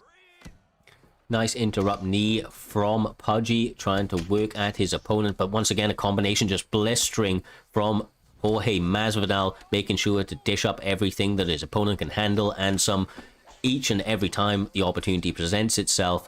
Obviously, Pudgy has been here before, knows that if he continues to work his game, attack that lead leg of his opponent, the left leg of Jorge Masvidal, then that can maybe start to get his opponent to stop that pressure. But right now, Doc, Ginger is all about marching him down. Nothing is stopping him. Yeah, did land a flying knee there. Doesn't get the actual damage off. A couple clinch knees. Another couple just working its way through that block. Masvidal breaks it with a clinch. Narrowly avoids it. Spinning heel kick to try to land. And Ginger's just throwing everything out there. Both of them are throwing some heavy leg kicks as well. Now Pudgy's leg is also blinking. Both these guys respect each other a great deal. I imagine that they had a bit of an agreement to go for an entertaining bout here this evening. Try to throw everything they had at each other, and some testing each other's skills in every single department, as Ginger once again goes for a back take, able to pull him down to the ground, and Pudgy doing an excellent job recovering guard, at least momentarily, Doc. They're so active on the ground, it's hard to call out a position at this point. Yeah, but both of them are just doing fantastic. They're both going for this grappling as well, which showcases that they're not scared of each other. They're happy to commit and happy to act in any way they please. Pudgy having a little bit of an issue with that range once again, tries to answer back. That spin kick, maybe a little bit of shades of Jermaine Durandamine over there. A little bit on the buzzer, but timed perfectly, connects on the chin of his opponent. We see in the highlights here, Doc, a couple of combinations from Jorge Masvidal, a couple of those leg kicks from GSP, a few of the things that we were shouting out over the course of that 5 minutes. Both guys still very dangerous at this state, but the damage is definitely starting to stack up on both sides. Yeah, damage is stacking up both on one side, and so this is now the crucial part. You're in round 3, you both got the gas tank, and you both had fairly even rounds. Who's going to get the secure round and make sure they've actually won the round? Yeah, this round could be the one that decides it. Looks like Pudgy is going for broke, trying to get the finish. Eats a couple of big ones for his trouble. Ginger now answering back. Got him rocked once again, sits him down up against the cage and gives him a little cheeky bow rather than the jump on. These guys are obviously here to show off a little bit, trying to get that big finish on each other. Doesn't want to get it up against the cage, so has to be careful that that doesn't come back to bite him once again, Doc. Too many times we've seen somebody fall on their own sword due to letting their opponent up or letting off their opponent when they've got them hurt. Yeah, that is the issue. You've got to make sure that, especially in the leg fight, you don't let your opponent up. You finish the fight and you use that killer instinct. You don't, you will. Sometimes it comes back to bite you in the ass. Ginger staying fairly patient in the pocket, just looking to work down the block. Old Pudgy just finally finds the one shot to knock him down fully. Ginger staying very composed in the center, obviously being wary of those legs from range, enters with the kick to the face from a distance, follows up with a couple of hands behind it, making sure to throw punches in bunches to interrupt his opponent. He knows he's got his head health quite damaged at the moment, so everything he lands has a pretty large effect to it. Had a massive advert pop in for no reason, but straight away we're back to it. Thankfully not missing any of the action between these two killers over the course of the very last round of this fight. Both of them punching each other. The uppercut comes, and so far he's just playing this constant game of wanting to beat the head and narrowly avoids the knee. An uppercut comes, nearly clips it the hand back, and it's just a back and forth fight. Yeah, Ginger's throwing for the fences. He's really got his opponent hurt right now. Pudgy obviously got his head health and his leg health blinking at all times. Really isn't going to take too much to put him down, but he continues to answer back with massive combinations himself, Doc. There's just not much he can take as he gets sat down once again. It's almost sad for Ginger not to finish him at that stage, I'll be honest with you. He's so hurt, he's so compromised, he really is in a tough position. Not exactly much he can do to answer back other than that one perfect counter.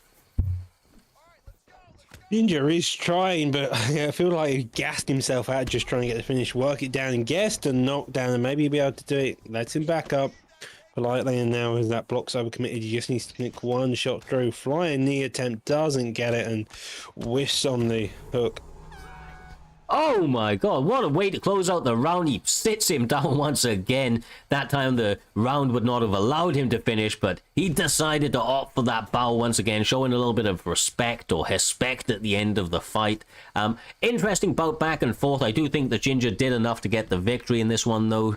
Doc, I don't know which way you're leaning there, my man. I would definitely lean toward Ginger personally.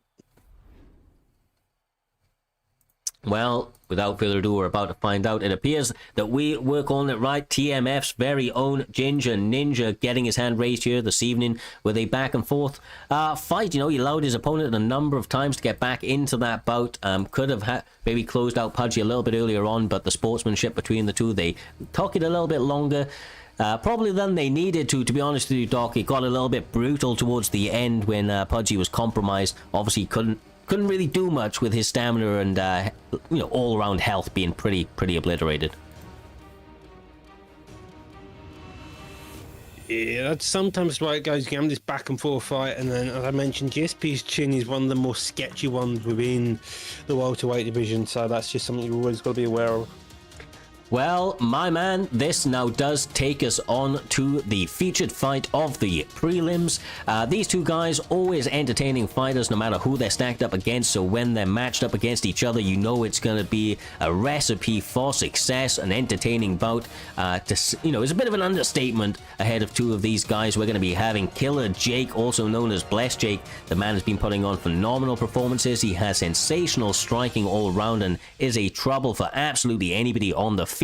He's going to be stepping up against the Flow State King's very own FSK for the Vibes Ricardo, a man that recently has been putting it all together, his striking, his grappling with the boys over at FSK. Obviously he's the owner of that. He's doing some great work, and I'm very interested, Doc, to see how these guys are going to stack up against each other with such an interesting style, the way that they always are game to throw down. It just has the recipe for a very interesting bout.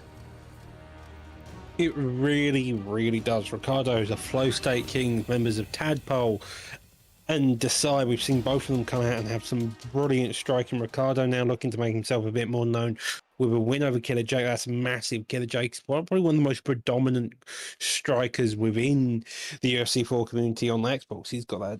He just knows when and what to counter with.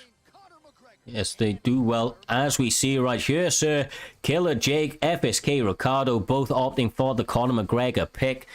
Little surprise, in their picks, to be quite candid with you. I would expect this to be exactly the case from Killer Jake and Ricardo, given the matchup. They both have the abilities to make Conor McGregor work incredibly well for them. We'll have to see who's able to implement their game plan the earliest. Right now, the pull off, the slip, the uppercuts from Killer Jake coming together very quickly, Doc, already getting his opponent hurt. Well, this is what Jake does. He'll make you think he's going to hit one way, he's going to slip off to the side and then punch you in the face another. That's just Jake's thing. He's got a brilliant slip counter process. He whiffs a head kick, comes in with a straight, digs under the body, narrowly gets hit by the straight lead uppercut, and now they're back to just playing the footsie game.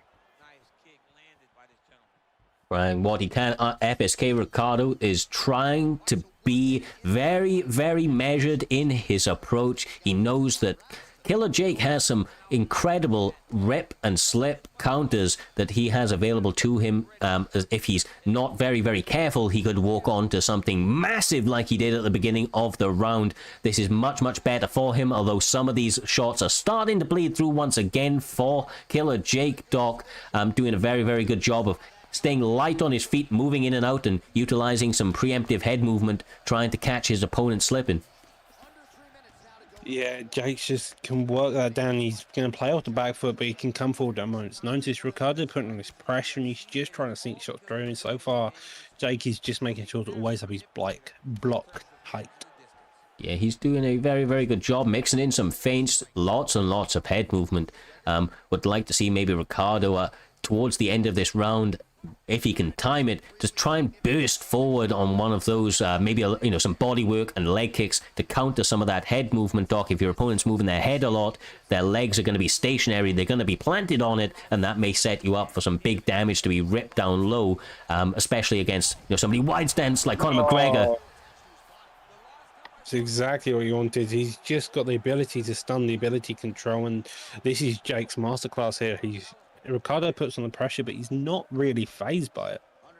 He's seen it all before. This isn't the first time that Ricardo's going to have been in tough positions. He knows that his back is up against the wall here. He knows the odds are getting stacked against him as the time goes forward. And of course, Killer Jake continues to have more and more success. But he's going to continue to dig deep, look for big opportunities to counter with the likes of competitor, obviously Tad, and the guys over at FSK. They've been in these positions before. They've taken each other to the deep, kind of remnants of hell in these fights, and he's going to have to really, really draw on that if he's going to turn it around. So far, as you mentioned, Killer Jake is looking sensational and not really letting up for anybody right now, not making very many mistakes, if at any at all, Doc.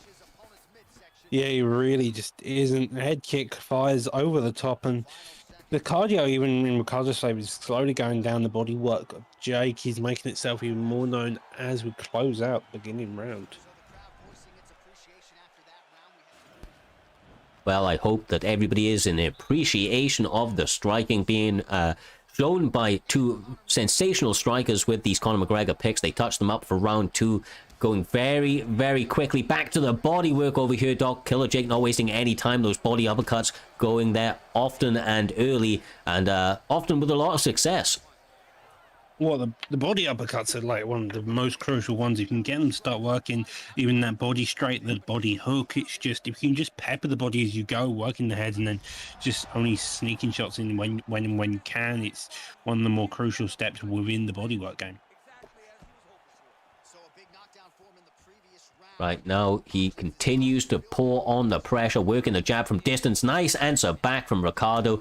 Tries to work the knee on the inside as well, chipping away at that body and the stamina of the side of Killer Jake. But so far, so good. He's been composed. He's been able to land a lot of what he's thrown. As a result, his stamina is looking very, very clean.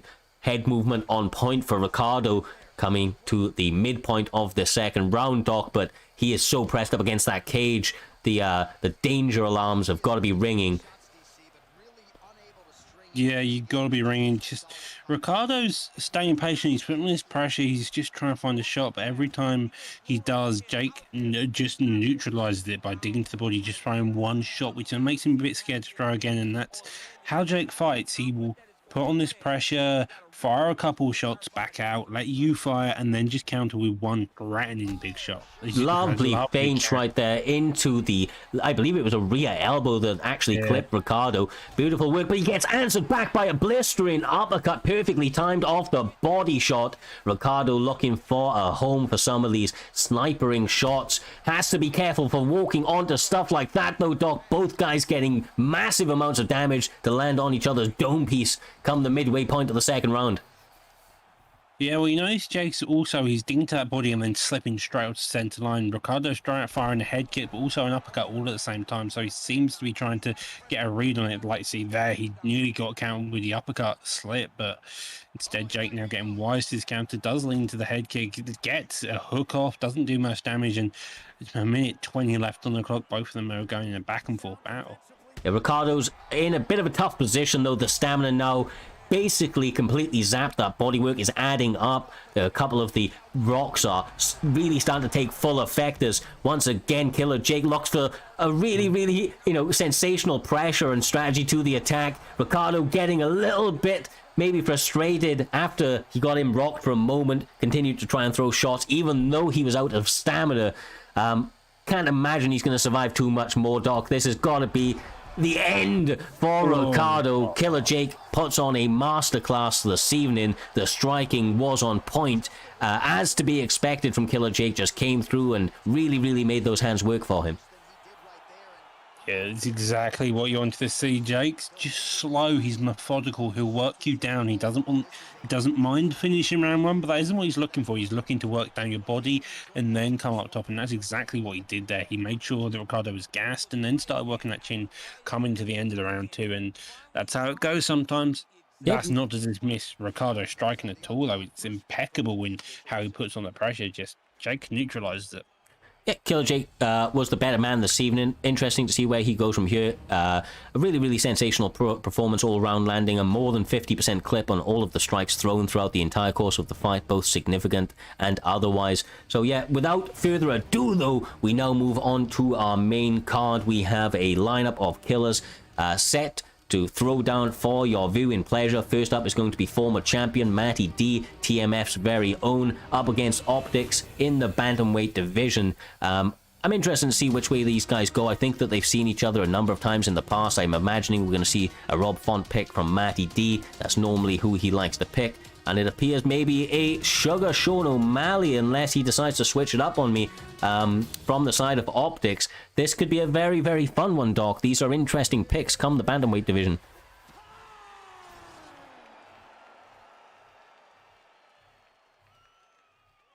O'Malley versus Rob Font. Interesting. Rob Font normally has duration advantage, but against an O'Malley, he's got the length. So a 1-2, I imagine it's going to be a battle of the 1-2s, just making sure who can really just words. Come on. Yeah, work their range. I completely got you, Dog. Yeah, yeah, there you go. Work the range. That was the word I was looking for. With Sugar Sean O'Malley, though, you've got to remember that those legs are, especially long as well, and they really do add on to the range. So even though the punching may be fairly equal, although I did not get to see the stats leading into this bout, those kicks can really help mitigate a lot of that boxing, keep your opponent at range, keep picking at their body, at their leg, even bring it up top for some big damage should the opportunity present. That's going to be difficult against the pressure style of somebody like Matty D, though, Doc. He has an incredible amount of pressure that he's able to bring to the table when he's in his flow. That's the way he won his belt when he got it, and that's the way he's probably going to work his way back to the belt should he be able to put it all together in fights like this. Indeed, it has got to be noted that O'Malley's now a couple times he's done with that body kick and then gone to the spinning body kick again. Massive damage, does get tripped, and Matt takes him straight down with the mat work, wanting to take it slow the pace down. Yeah, the TMF boys known for their striking more often than not, but they do have the ability to mix it up in the grappling, especially with somebody like Matty D right here. He is a very well-versed veteran of the game, able to put it all together when it counts. And Sugar Sean O'Malley, he's not exactly going to have been the best statistically on the ground, so it may be an opportunity to take it there and get some advantages, but I say that as O'Malley reverses it beautifully, Doc, and now finds himself in top position with a lot of time to work. Yeah, top position, did get a top man. Maybe got out of it. Now in the side control, if we can maintain it for even just a slight bit, you can get a bit of damage off, and it just puts you back into the viable options of securing the round.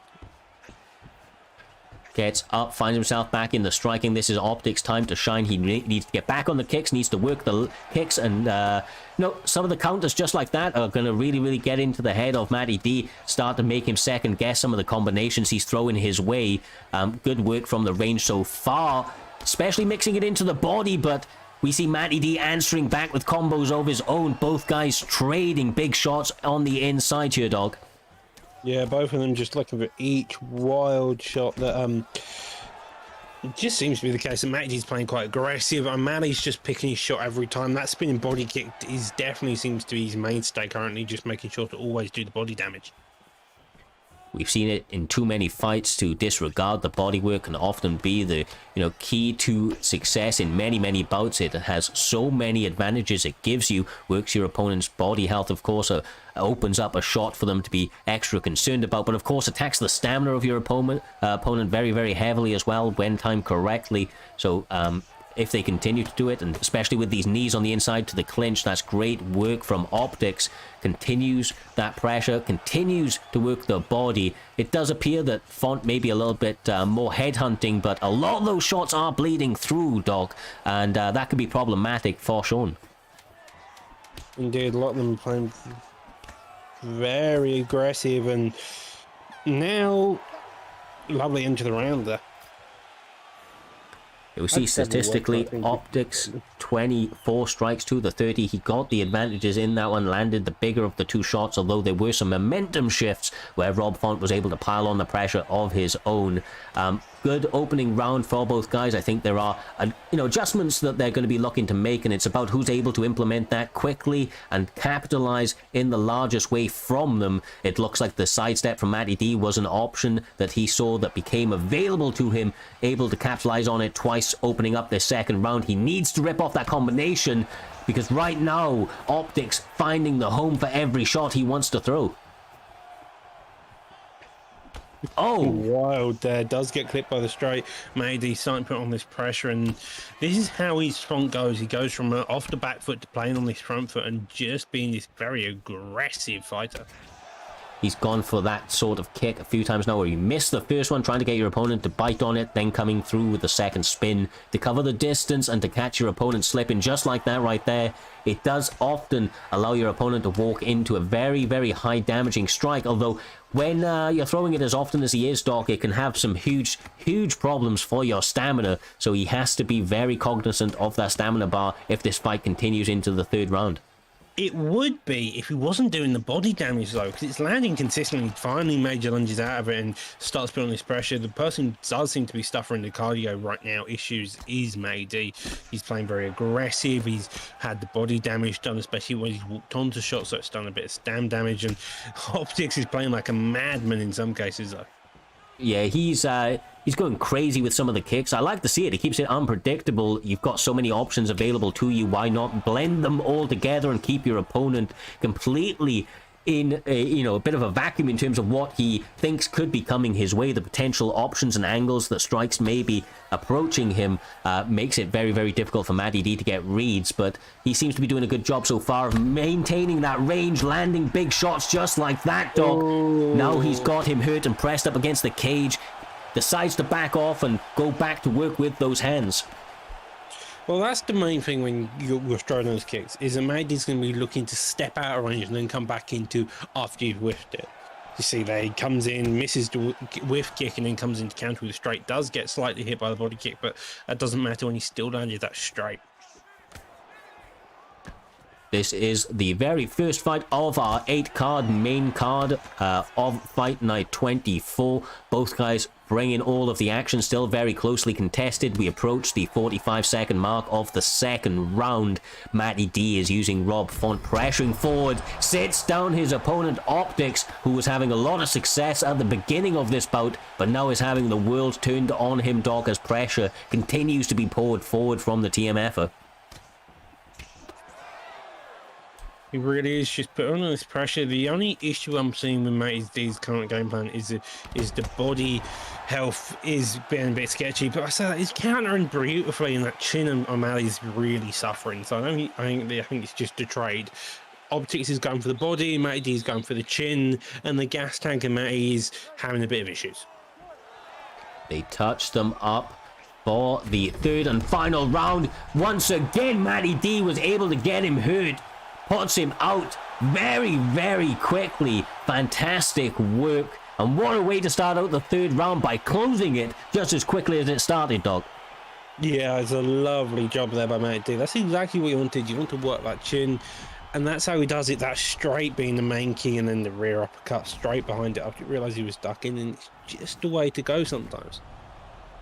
Beautifully worked. Matty D back on top, getting a big W over Optics, who was proving to be a tough opponent in this weight class. Was a very closely contested bout until it wasn't. Then Matty D able to find that extra level to get the job done. Gotta be feeling very, very happy with his performance this evening.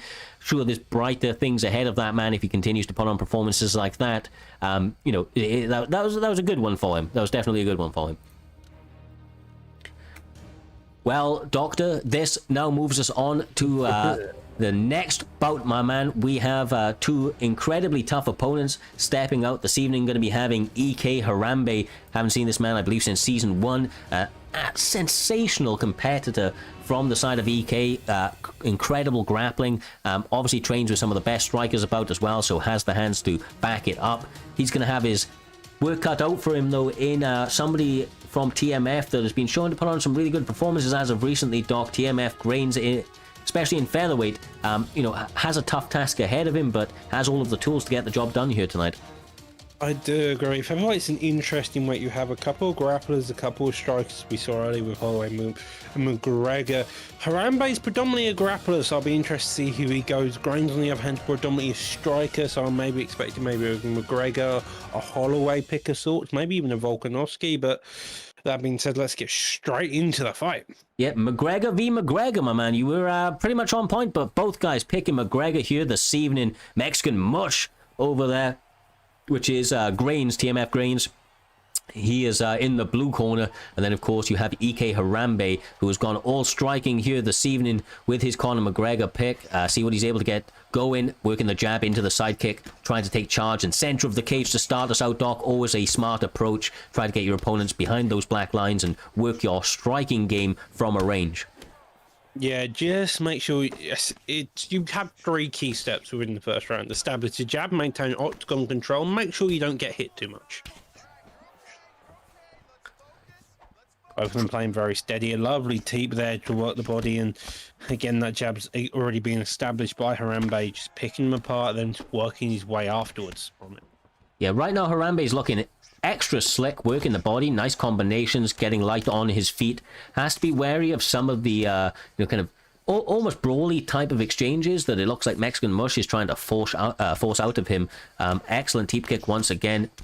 He's having a lot of problems right now, Doc. Mexican Mush on the inside. That's a little bit better for him. Lands a couple of combinations. Got to be starting to feel those shots and get your opponent's respect. Maybe back them up a little bit. Yeah, he's playing very slowly on Harambe, and Grains is putting on his pressure, but he doesn't seem to know what he wants to throw. Every time he's throwing something, Harambe's countering it in some form. Nice work. Interrupting him. Misses, or just slightly off times, the body uppercut, which was almost clipping the chin of EK Harambe. A couple of those added into his repertoire may cause massive amounts of damage on the chin of his opponent. EK Harambe, wise to those rounded shots, though, pulls it, answers back with a couple of combinations as they start to swing down in the center of the cage, not giving each other a moment's any space, I should say. Nice head kick from EK Harambe. He's having a lot of success, Doc, with these strikes. Really seems to be approached in his striking. You see the little stutter step off the side right there. Oh. Absolutely beautiful destruction from EK Harambe, really putting it all together. Well, it's that jab. As soon as you got that jab there, it's one of the basic concepts. If you can jab someone's face off and they can't reply to you, you're going to have a lot easier time because they just have no options to fight back. Lots and lots of pressure, doing a great job. And like I said, the range management, just sitting just out of the range of the damage that's coming his way from Mexican Mush, then approaching, stepping just into range to land the strikes of his own. Mexican Mush needs a little bit more of that. That was some good head movement right there. Answers with a few shots that land on the block of EK Harambe. But he's planting on a lot of shots when Harambe's moving his feet, Doc, and that's causing him some problems. He, you know, like you mentioned a little bit earlier on, maybe needs to work behind that jab a little bit more to find his opponent before starting to load up on some of the bigger shots.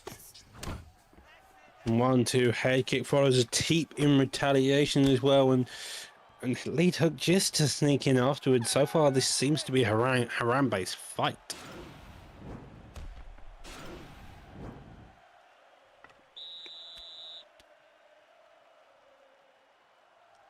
Entering into the second round, you're going to expect to see probably Grains want to make a few adjustments, probably try to make his way around the jab, possibly shoot a takedown. It's McGregor, but it's a Miraso can do. There he goes, slips it off to the straight, does tempt elbow, doesn't get it, and we're now back to seeing just Harambe playing this very solid game. He's standing, planting, just going constantly. I'm liking just the way he's mixing up to the body, and there a combination bleeds through to the head health of Mexican Mush. TMF Grains having a lot of problems right now. The pull counter sits him down in an exorcist type fashion on his knees for a couple of moments, then takes the face plant. Instantly he was able to recover his consciousness, and now he's back to his feet trying to find his way back into the fight, Doc, but he is having a lot of trouble thrown his way. Harambe looks like he may be on another level here this evening with his striking and defensive abilities. Well, he's part of the EK camp. Any camp with Spider in it is bound to have at least some form of striking. Harambe seems to be taking tips. Grains, on the other hand, is still putting on this pressure. He's having some success now, but again, I feel like he's too hurt just to try dig deep, and he's got to look for something. He is definitely looking for anything that he can find, trying to find some opportunities to catch his opponent as they enter the pocket, looking for some strikes of their own, ducking under, maybe trying to return with a big uppercut. But there it is from the side of EK. Harambe finds an uppercut of his own, now trying to pour on that pressure, getting his opponent to empty some gas onto the block, then firing back with shots of his own. He's got him injured, Doc, got him up against the cage, and just narrowly is he able to survive. How is Mexican Mush TMF Grain still in this fight? Will and determination, it seems like, does come back in the counter. Lovely straight there, two lead hooks miss, and there's a back and forth start. A stun nearly finishes him. Harambe staying his head off the center line. Now we're back into both of them holding octagon control. The jabs to the body definitely adding up for the side of EK Harambe. Short left hook finds the mark. Now he's got his opponent injured on the ground. A couple of ground and pound shots to follow up, and the victory for EK Harambe. That man gets his hand raised here this evening in Primetime MMA on Fight Night 24. Great win for that man, showing off some very, very, high-level striking. Definitely improved all round in his game, but the striking on point this evening, Doc. The boxing was crispy clean. Yeah, his boxing was clean as all. He used the jab brilliantly, and just made sure it's always there, always existing, and just used it and found his range and distance and picked Grains apart. Yeah. No two ways about it. Once again, this man was able to find over a 50% clip on his striking here this evening, both in terms of total and significant strikes. Got a number of stuns and knockdowns. Got to be feeling very confident about his abilities going forward into the Primetime Xbox rankings, especially after performances like that, after, against tough opponents. His opponent was no slouch and came here this evening to fight, was trying to get that W to the very, very end, but EK Harambe was able to get the job done, and once again gets his hand raised in a pretty big way. Yeah. Sorry, I was going to say, Doctor, as we bring a close to that last bout, it does take us on to one of the highly anticipated bouts of the evening. Fan-friendly Sachamo Life talking very big. Wanted us to keep an eye out up against his fight against Suave Jamie. Of course, Suave Jamie's fought around Primetime a number of times, all the way back to the early IFL days, also multiple-time ESFL competitor and champion, I do believe, Doctor. But yeah, both guys highly recognized talents. Mixed game, both of them have fantastic striking, but also have very deep ground games to go with them, Doc. So I'm very, very interested to see how these guys' stats match up and how they decide to approach each other in a bout between Tony Ferguson and Dustin Poirier, respectively, for obviously Sachamo and Suave Jamie. Sach going his typical pick of Ferguson. Jamie going to Poirier pick. This is bound to be a banger of a fight. It looks like Suave Jamie may be trying to opt for some more striking-based approach in this bout. But, of course, Dustin Poirier has a fantastic jiu-jitsu game as well. We've seen it a few times from the side of Satchmo Life. Tony Ferguson's very, very creative. He really does like to mix it all together, attacks the legs well, mixes in some nice crispy boxing combinations, and of course the spinning elbows and the knees are always in his back pocket when he wants to go there as well, Doc. Yeah, that body uppercut already finding us home just to land the three-piece training. Satchmo's playing really aggressive, and both of them are, to be fair. Nice uppercut, the combination's ripping from Satchmo. He's doing a good job as Tony Ferguson trying to answer back right now. Suave Jamie, for the majority of the opening of this first round, is taking center charge and opening up with some nice combinations that are bleeding through the block, but once again, Satchmo landing big damage, Doc. He is indeed. He managed to get the stun, started putting on the pressure. Now Jamie leading up with his double uppercuts, and again, just brutal. He's stuck me in his cage, so he can't pull back, and now he's having trouble finding any way to get out of it. Yeah, that's the problem. When your opponent's this far pressed up against the cage and you can just really start to throw those rounded shots, they can only duck under, so you've got hooks, uppercuts, and then, of course, they can't really move their head backwards, Doc, because the cage is there to stop it. We did see a takedown attempt from Satchmo Life a moment ago, I think. Should they be able to hit the mat, that could be a viable strategy for him, so maybe a little bit more of that to come over the course of the potential 3 rounds that we have ahead of us here, Doc. But, you know, a very, very close match so far. Both guys finding success when the opportunity presents. They really are finding both success. The issue is now currently who's going to get a better counter. It seems like Jamie so far having the better time, but say that Satch lands a pull elbow on the counter up kick, and now he's starting to really play the aggression game. Yeah, I think Suave Jamie has had the better in-between moments where he's just been looked like he's in charge for the majority in between the fights, but the biggest moments from T-Ferg up until that one right there, Suave Jamie lands his first stun of the fight with a nice head kick with Dustin Poirier. He obviously showing his veteran savvy, though, doesn't get overzealous with it, stays composed, backs up, and allows a moment to allow his opponent to come back and walk onto a few more shots. Nice Imanari roll, and that one was able to go deep. It's a hard submission to get, but Satchmo's shown before to have very, very nice submission offense. Separates on that one. Probably a good choice to stop that top mount. I would definitely agree. It's more there. Hughes nearly gets pulled back, elbowed there, and both of them playing in the pocket and just wanting to hit each other in the face. Trying what they can. Nice combinations. The body uppercut still on the cards for Satchmo Life. He's going to them a number of times. They seem to be a favourite shot of his this evening. I think it's an intelligent move for him. Both guys going for uppercuts. The stamina was low due to the way that they're landing on each other. We see in the statistics, incredibly close bout. This is going to be a fight of narrow inches here, Doc. They're going to have to make some major adjustments come this second round. Really, it is going to be down to the adjustments in this bout. Since they're so close, who's able to make those adjustments and, realize them the quickest. Yeah, it's always a case, though, whoever can make the adjustments quicker is the one who's going to be able to win the fight. It's not the case of if your game plan works, it's a case of if you can adjust your game plan to be more effective against your opponent. And so far, Jamie has done that. He's got the stun very early on, and now he's putting on this massive pressure. Every time he gets a little bit too much, feeling himself, though, it looks like Satchmo just finds the right time to slip off and rip to the body of his own, keeps himself in this fight once again.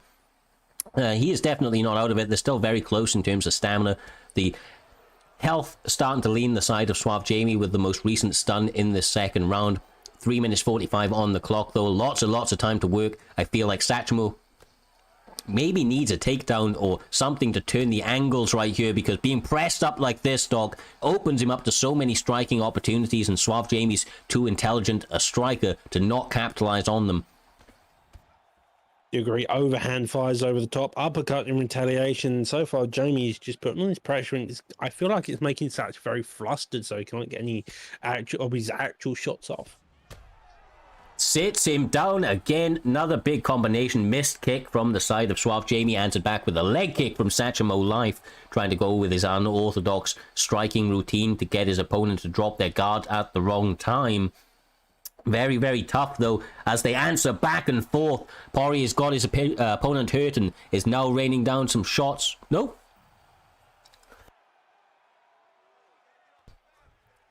Decided to take a moment to rest.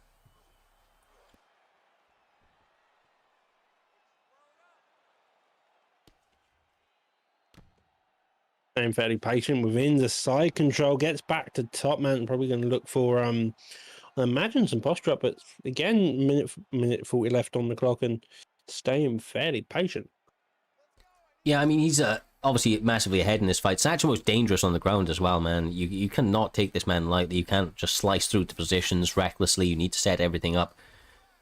Well, he got... this is not exactly what we came to see, my man, so hopefully he fights very shortly. He's had punishments in the past for this before, so hopefully no sanctions for them in future.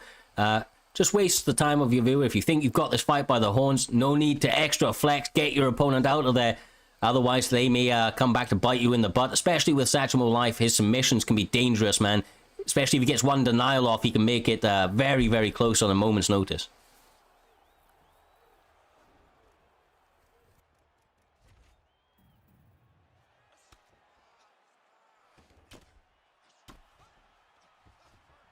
Sachimo takes it back to full guard, and Jamie seems to have a bit of trouble finishing his opponent, even though Sachimo is fairly hurt, and that calls it the end of the round. Yeah, no, he's just playing with his food right here. Like I said, very unsportsmanship-like from him, especially considering how close the fight was.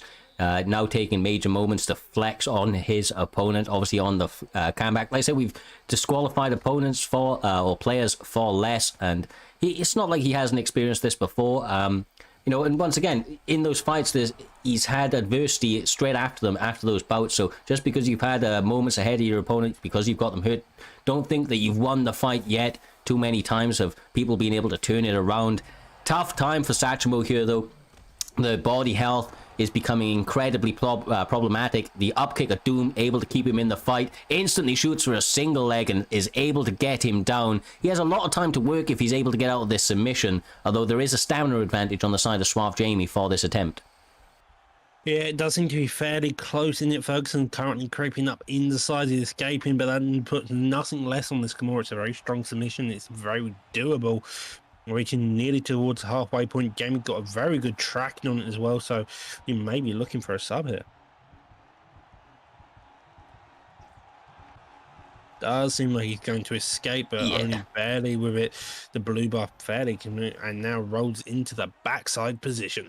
This is a lot better for, obviously, Sachimo Life over here. We've seen him in these positions a lot before, and when he finds himself here, he's often able to get off some fantastic ground and pound and work some lovely submissions. Is having some problems with the rubber guard, of course, of Suave Jamie right here. Opts to go for the stacked guard, able to get it. Probably going to get kicked off into the, feet on hips position, and he does. No stamina to hold him here for too long. The get-up was imminent. Suave Jamie finds himself back on the feet, trying to work for the last 2 minutes of this round. I'm fairly competitive now, and a body kick to do. 2 minutes left on the clock. Jamie's looking for a finish, but doesn't seem to be able to find an answer to finish him.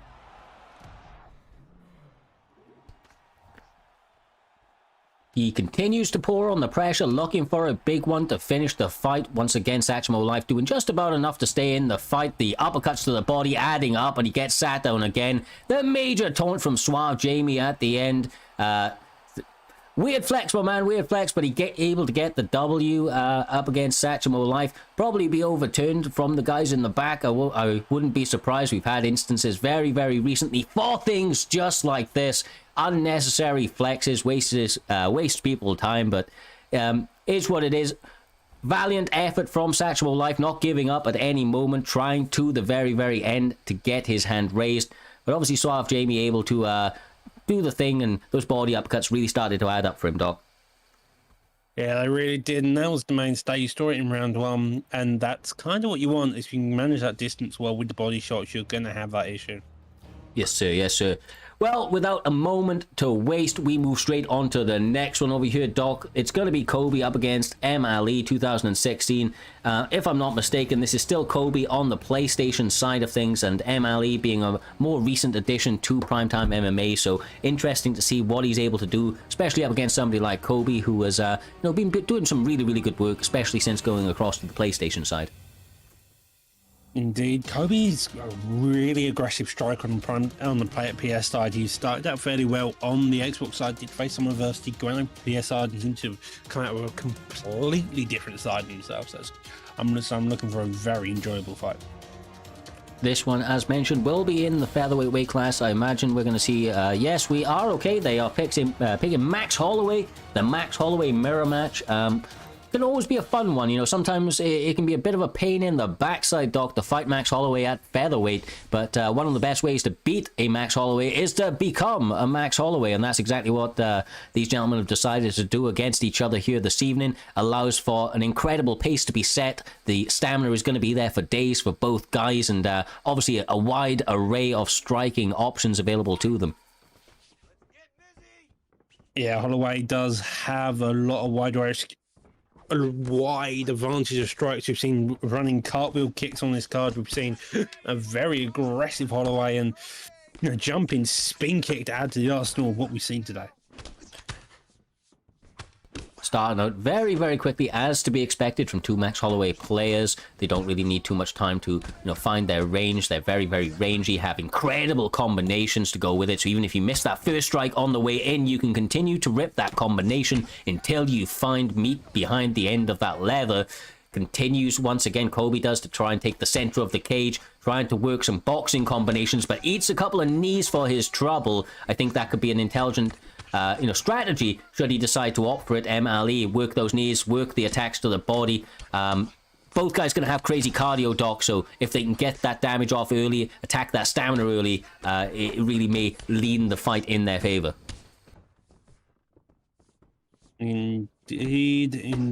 Both of them playing fairly aggressive. There's a very aggressive combo there, which works in the favor of Kobe. I was about to say Holloway, but it's pointless. Jab straights galore, and the head movement of Ali just seems to be surviving him only just, though. These are some great attacks to the body. Goes to the spin kick to the body, then continues it up, trying to rip some combinations off now. He does have the stamina advantage at this stage due to the body work and a couple of the missed shots out the side of Kobe's. Obviously, Kobe's not really flustered by it at all, though he's had success. He feels good about the shots that he's landing, being defensive in between them, trying to make sure that he doesn't eat too much damage. Good switch kick to the body right there out of MLE, but then eats a combination. Nice, crispy, clean boxing. Back and forth the action is over the course of the first 3 minutes of this bout. Still another minute 50 on the clock, and we see Kobe's trying to mix it up and go for some ground and pound now, Doc. This may be where he tries to show that there's levels to his game. Lovely deny there, and that's exactly what you're going to do. You're hold side control, get those elbows off, just so you have a bit more do a bit more head damage, and so you can just get that better when it gets back up to the feet.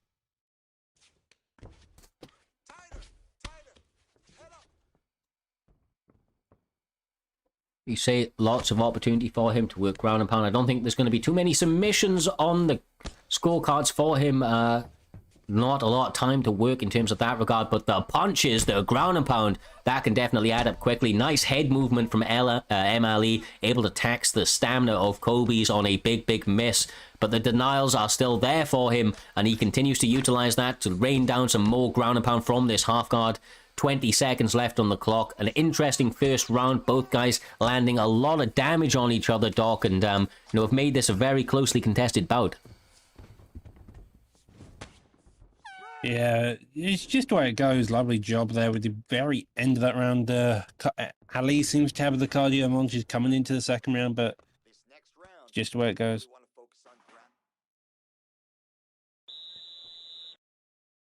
You ready? You ready? Starting us out the second round. Once again, not wasting any time. MLE now trying to take the center of the cage. or at least momentarily. Big miss on him, answered back. Kobe's making sure to maximize the damage that he can get off on that one mistake. Rips a 19-punch combination, attempts the single leg, but somehow MLE was composed enough to see that single leg entry coming, able to defend it, and now has got his legs back under him, Doc, trying to do what he can to get himself back into this bout, which is going to be tough after such a big start to round 2 for Kobe's. Yeah, that is a massive start. I mean, how much damage he did. He just needs to find another 19 shot combo and you're sorted. Digs that body as soon as he starts with the head movement, and Kobe's staying fairly composed every time he stuns him. He's just landing shot after shot when he does. And there it is once again, the spin being read perfectly by Kobe's. It does appear that MLE would have needed to scrap that entirely, but he's not going to get the opportunity. Kobe's able to clasp that with both hands and walk away with the victory.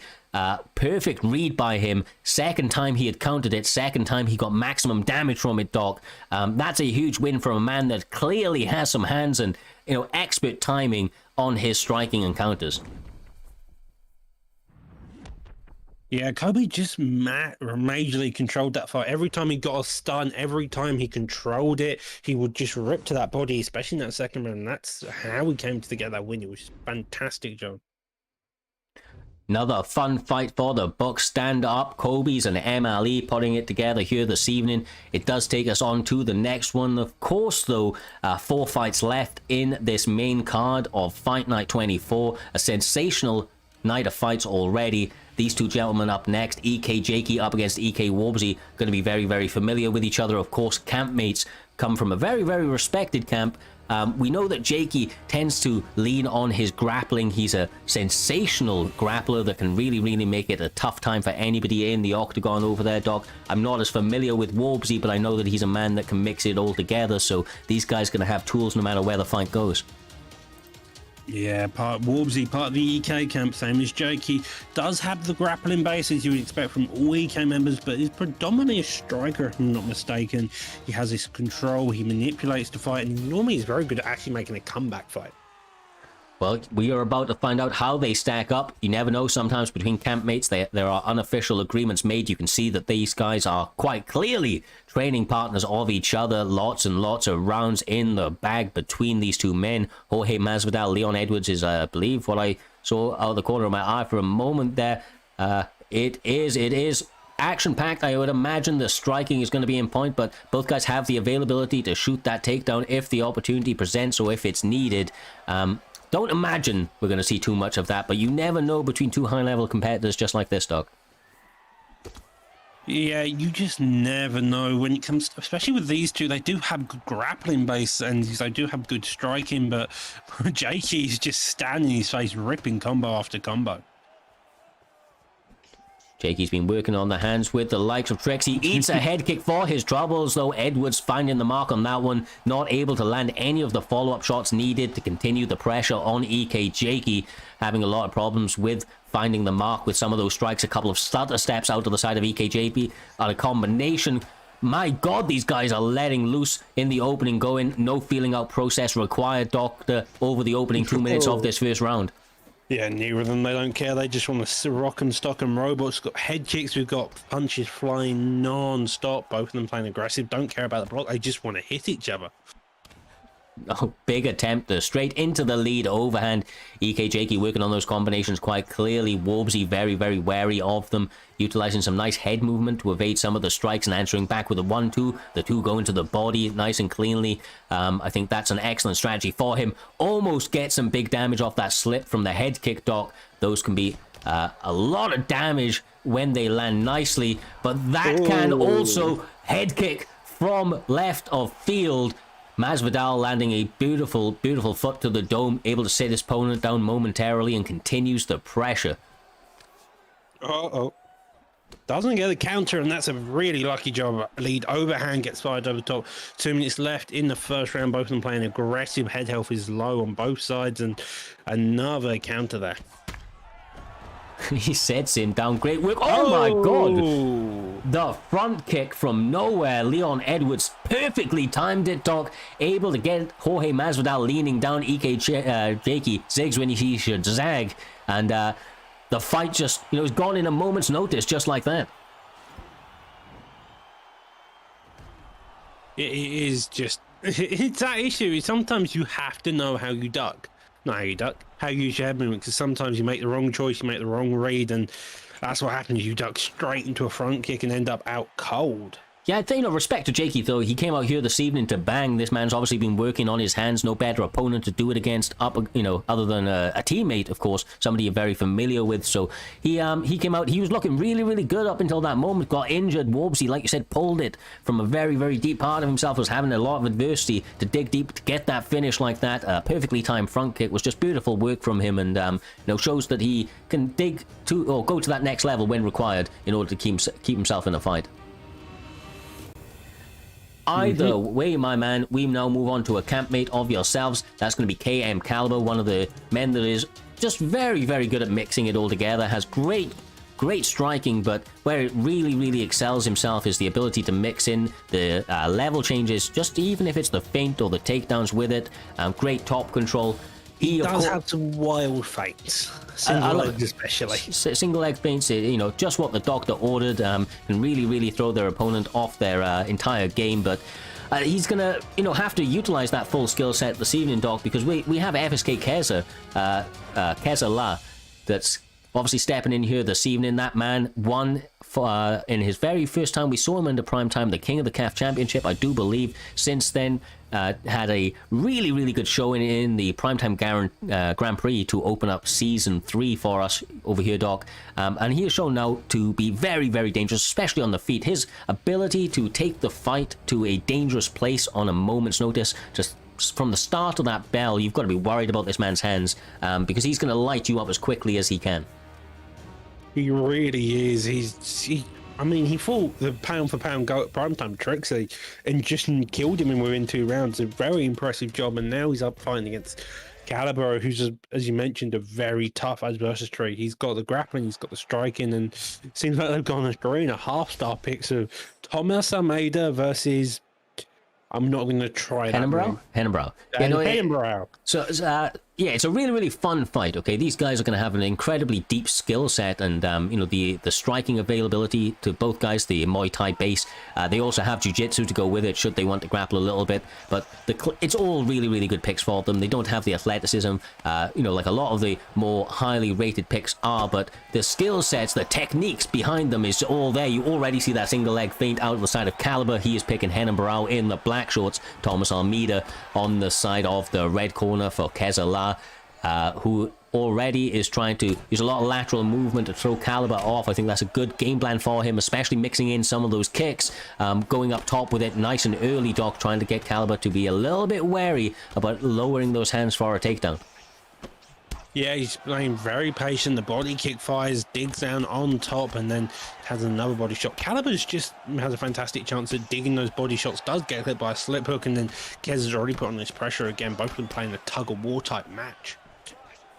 Keza La is definitely trying to take the center stage right now, trying to take the fight by the horns, so to speak, trying to take the ball by the horns, I should say, but obviously Hennenbrow just staying so composed in the side of Caliber, mixing in the shots to the body, the head, the feints, the clinch attempts, all sorts of angles and attacking options available, but Keza just says, no, I'm here to throw these hands.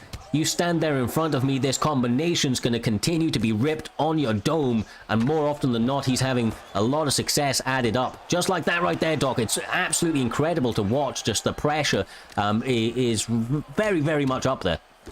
Yeah, Kez got that pressure. Caliber's also got that pressure, though. You see him starting to play this tug-of-war game. As Kez backs off, he comes forward and makes sure he can't get pushed back. Both of them try and use that jab, work that body, but none seem to be landing. Lovely slip there, but Keza again seems to be holding a more dominant view so far, especially as that front kick lands. Yeah, he's having a little bit of an issue with the stamina at this stage, but that's due to the amount of strikes that he is throwing out there and even landing, to be quite candid with you. But Barao, if he's able to maintain this, able to mitigate some of the damage coming his way, not eat some big overhands just like that, because Keza's not going to let the foot off the gas. This man smells blood in the water, and the pressure is going to continue to be avalanching your way. He needs to get his back off that cage, Doc, and as quickly as he can. Otherwise, it's going to be an early night for the campmate. Yeah, that is a massive issue. You just need to stay on the. You need to put this pressure on. You need to stay back. You need to pick your shot. You need to be wary to one of the two. And so far, his head against the cage, he's just allowing Keza full control.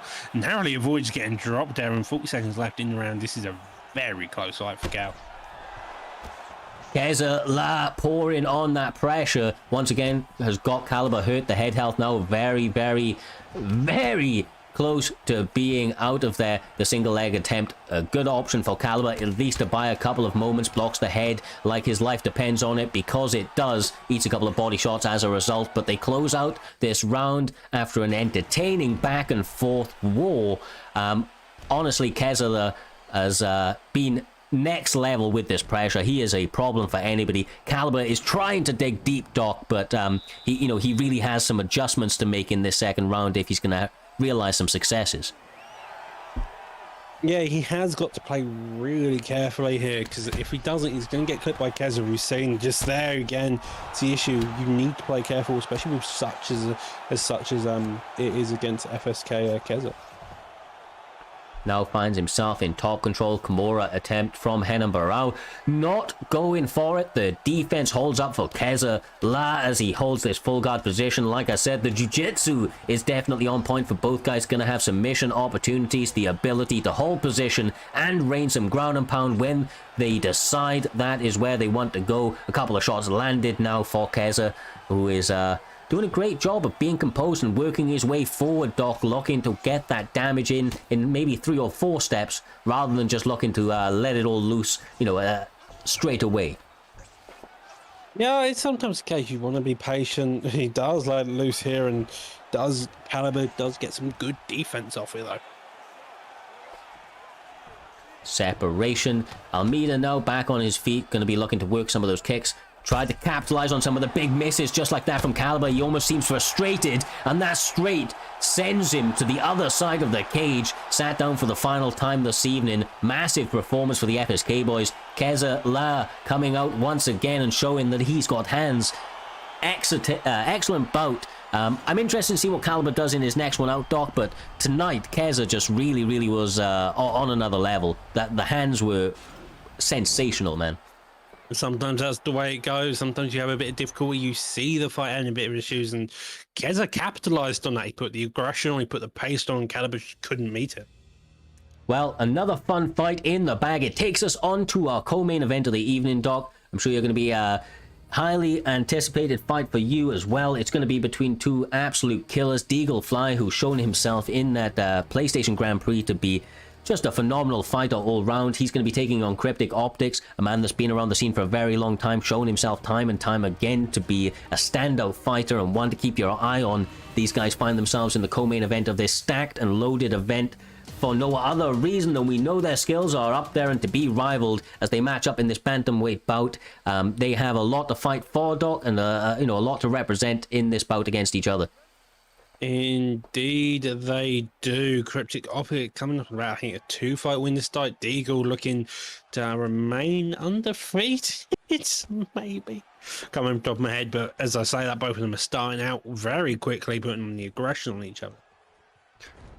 Double leg attempt from Cryptic Optics could be a very good game plan for him. Obviously, we saw in previous performances Deagle Fly striking on another level, getting him to the mat as quickly as he could, and obviously trying to change those angles and those options that are available to his opponent, get them off their game plan. Really could get into his head at this early point and start the avalanche in his favor, but has to be wary. Doc cannot go mad posturing just down just like that. Is going to do him the worlds of favor in maintaining these positions. He really is playing it very slow. Got the denial. That's exactly what we want to do as Yarn. Now you want to start working towards the full guard. Instead, he gets the reversal, which works just as well. Puts you in the full guard. Now he wants to either get up or work his way out of it. We will see what he's able to do. Postures up, gets some ground and pound shots, decides to separate. Could be a very, very good game plan for him. We know how dangerous Peter Yan is in the striking realm, working those leg kicks already. Was able to break the base of Dillashaw, get him off balance as he continues to march forward and land a lot of shots. He's getting a bit crazy with it though, and has to be wary of the gas tank. Even with the use of Peter Yan, Doc, he can't go absolutely crazy with it. There isn't an endless gas tank.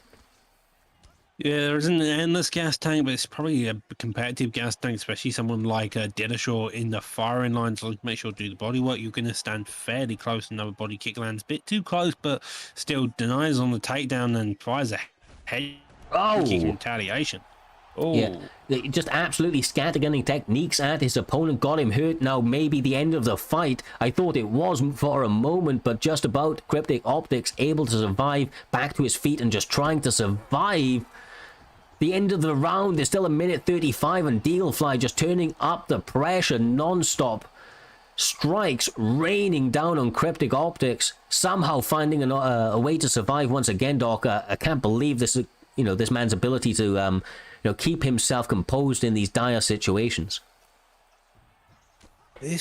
But that kind of what shows you the high skill level. That's why you're in the co-main event. That's why you're so high ranked. Is your composure. You can stay composed even when you've been knocked down, even when you're facing adversity, and you can start building yourself back up and looking for the comeback.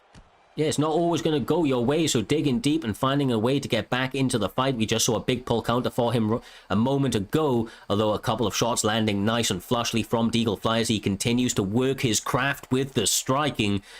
His all-round ability to work the hands into the feet during his performances in Primetime MMA has been absolutely a pleasure to call. Once again, Cryptic Optics is a man that can dig deep and can find a way to win. We are not counting him out. However, that first round was heavily favored to Peter Yan. I think Deaglefly did a fantastic job of getting the better of the damage off Doc and working his all-round striking game. He did. He got the front kick off as well, and that's what especially what you want. If you want to start out, if you want to start a fight out strong, get a knockdown. That's just the way it goes. Exactly right. And sometimes, like I said, the best takedown in the game is that left hook. See if they can try to land it once again. Very closely contested in terms of the stamina, but the head health already compromised for Cryptic Optics. Able to get stunned, then sat down. The pressure is not going to stop from here. Deaglefly has an absolute momentous amount of stamina in his favor. If he's able to get those hands working, he could pour it on, but the takedown from Cryptic Optics able to reset that action, Doc, and buys him a couple of moments to compose himself and get that pressure off him. He is staying very patient here. Cryptic's just making sure he wants that takedown, but so far he hasn't been able to achieve it. Does get the pullback there, and both of them looking to counter in big shots. I feel like the pullback he's doing is perfectly timed. I almost feel like the elbow is doing him a little bit of disjustice right now, and maybe going for a little bit more of a rangy shot like the hook or the straight could have a bigger effect for Cryptic Optics. Although those elbows are so damaging when they land, I can understand the trade-off of trying to go for a big shot like that. Oh, lovely takedown there. Gets it straight down on the ground off the spear when he missed the overhand. And now Cryptics has got the option to be very slow, string that's left in the round, and he can start just working and making his game plan into action. Yeah, like you said, plenty of time on the clock. Lots of options available for him. The first priority, of course, has got to be position. If you don't go position over submission, especially with 3 minutes to work, then you're doing something wrong. It's always great to get your opponent out of there, but he's paying respect to his opponent. He knows that Deaglefly has at least defensive capabilities, defensive grappling abilities, as he's shown in previous performances. So staying this composed, outpatiencing your opponent, Doc, it can be a very, as crazy as it may sound, the quick route to a win. Lovely reversal there, though, and this is exactly what Yan wants. He had him, was on his back for now, and now he's pushed thinking, wow, my words have gone completely tonight. Oh, good, brother. I know exactly what you mean. Once again, Peter Yan, when he finds himself on top, he has the ability to rain down those ground and pound shots, right, Doc? But I almost feel like the separation, he has a bigger advantage on the feet, so trying to get himself back on the feet is probably where he's going to want to work, and that's likely why he's doing so many short shots is just to work forward in a nice way without much resistance to find that separation or some big shots to be landed back of his own. Indeed, it's just that you gotta make sure you control it now. TJ's got the reversal into that full guard, and he can start running down some shots, try to secure the round if he can, but so far it's been fairly close from what I've seen.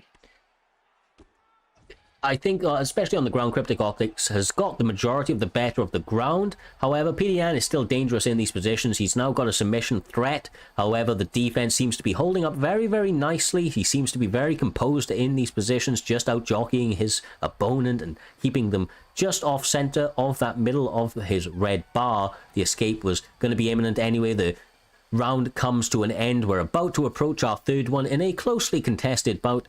Once again, advantages being given to one man on the feet, one man on the ground, although both guys are able to find moments of success in respected arts.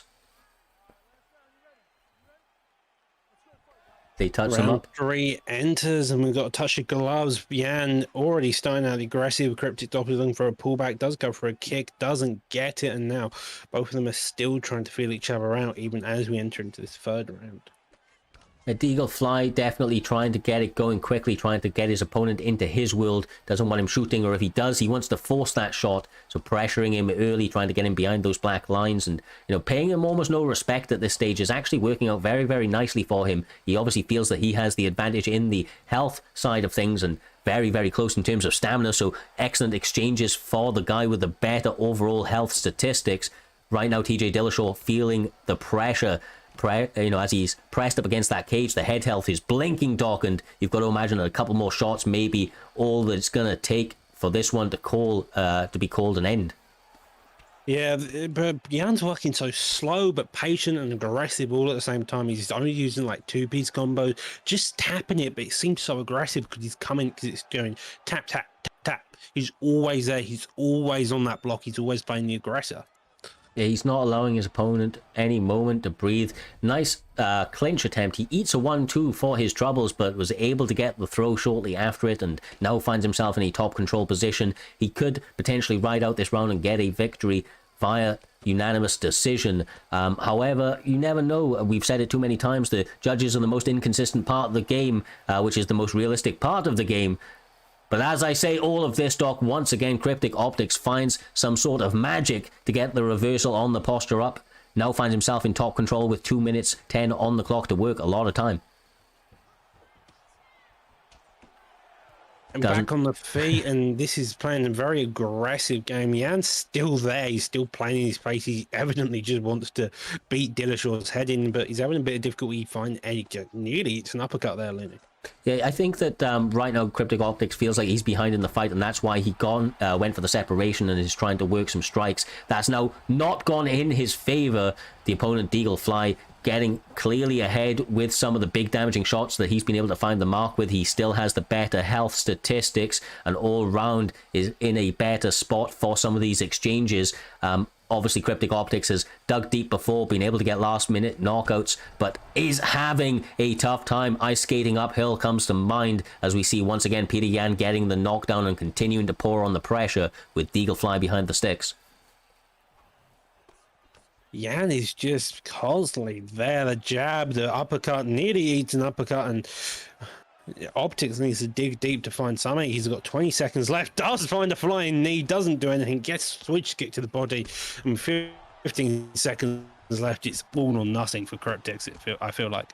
Yeah, is not a lot of time for him to work now. They do get separation, but once again, Peter Yan able to find the home for one of those hooks, sits down his opponent for the final time of the evening. Got to think that Deagle Fly was able to pick up the victory through pure aggression, some excellent striking, shot selection, just all-around great work. Once again, we've seen Cryptic Optics dig deep, find some sneaky ways to get in some of the grappling exchanges and get advantages in that regard, but the damage definitely came the way of Peter Yan.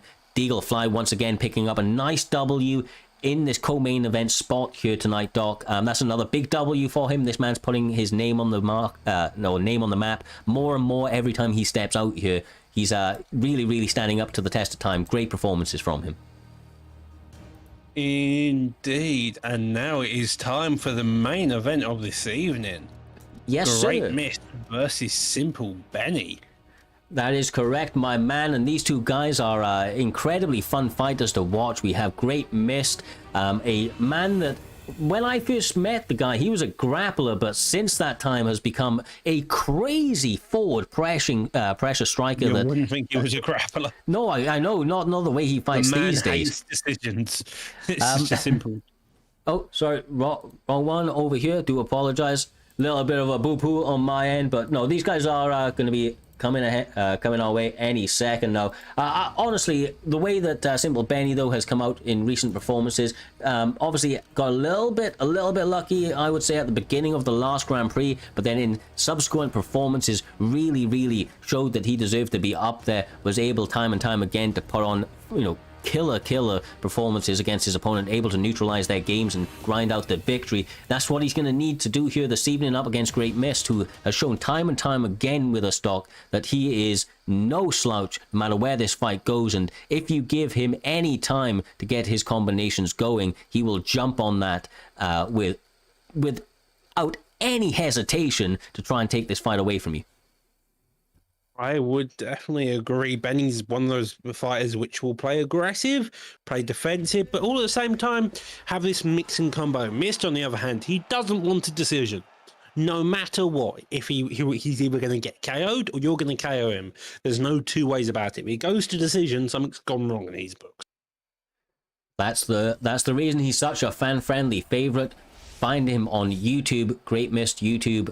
He is a sensational and an entertaining fighter, and that's why he has find himself once again in a main event spot for Primetime MMA come this Fight Night 24 this Monday evening. These guys have been putting on killer fights all night, and I expect this one to be exactly the same as they touched them up in round one.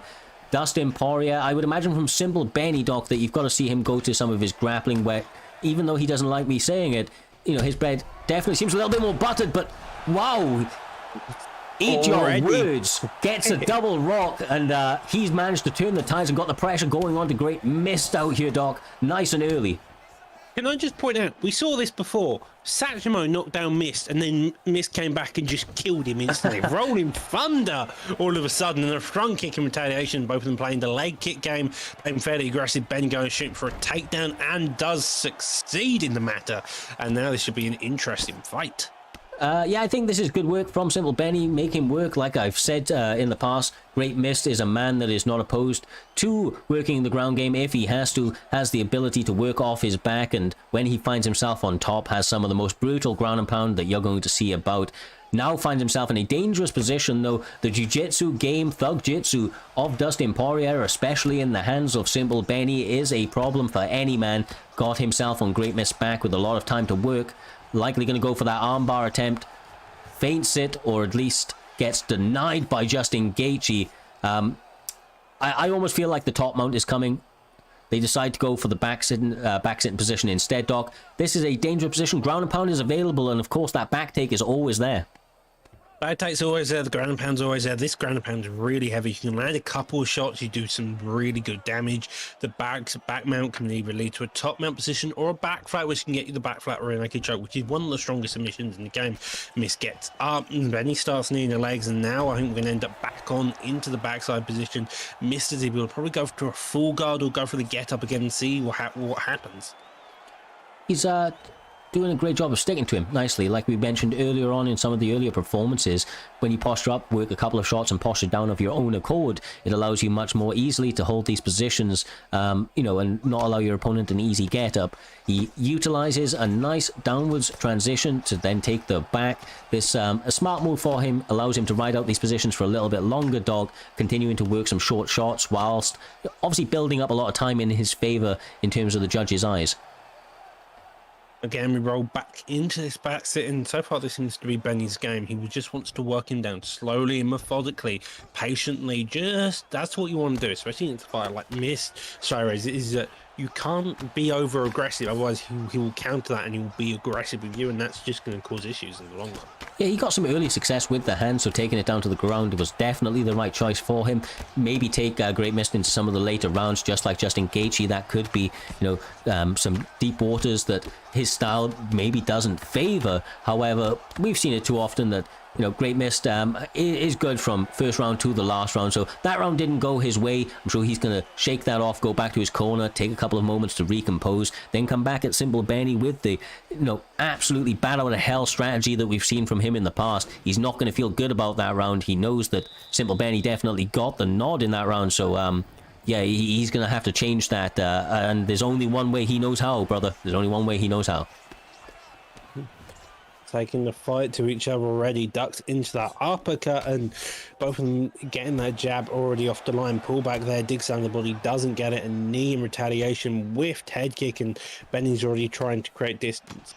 Benny's doing a great job of managing distance, primarily in the striking way. Any moments that they've been in here, just done a really, really good job of working that jab, working the straight, trying to go for the teep kick. Gets et with a leg kick attempt from Great Mist that sits him down or trips him up for a moment. He has the 5-star leg kicks of Justin Gaethje, so he can continue to rip through the legs over and over again, which is going to take the pop off the punch of Simple Benny and make it much more difficult for him to get takedown attempts when he decides to go for them. Although the combinations he's landing are quite equalizing, Doc. He's not wasting any time landing some good combinations.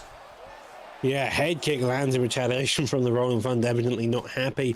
Both of them are throwing very nice combinations, both of them for counters. And as you mentioned, missed leg kicks are probably going to be the major impact if he can keep them going. If you work to pull his legs down, you can then start trading that pocket a lot easier. But until those legs are definitely out for good, you're going to have to be patient.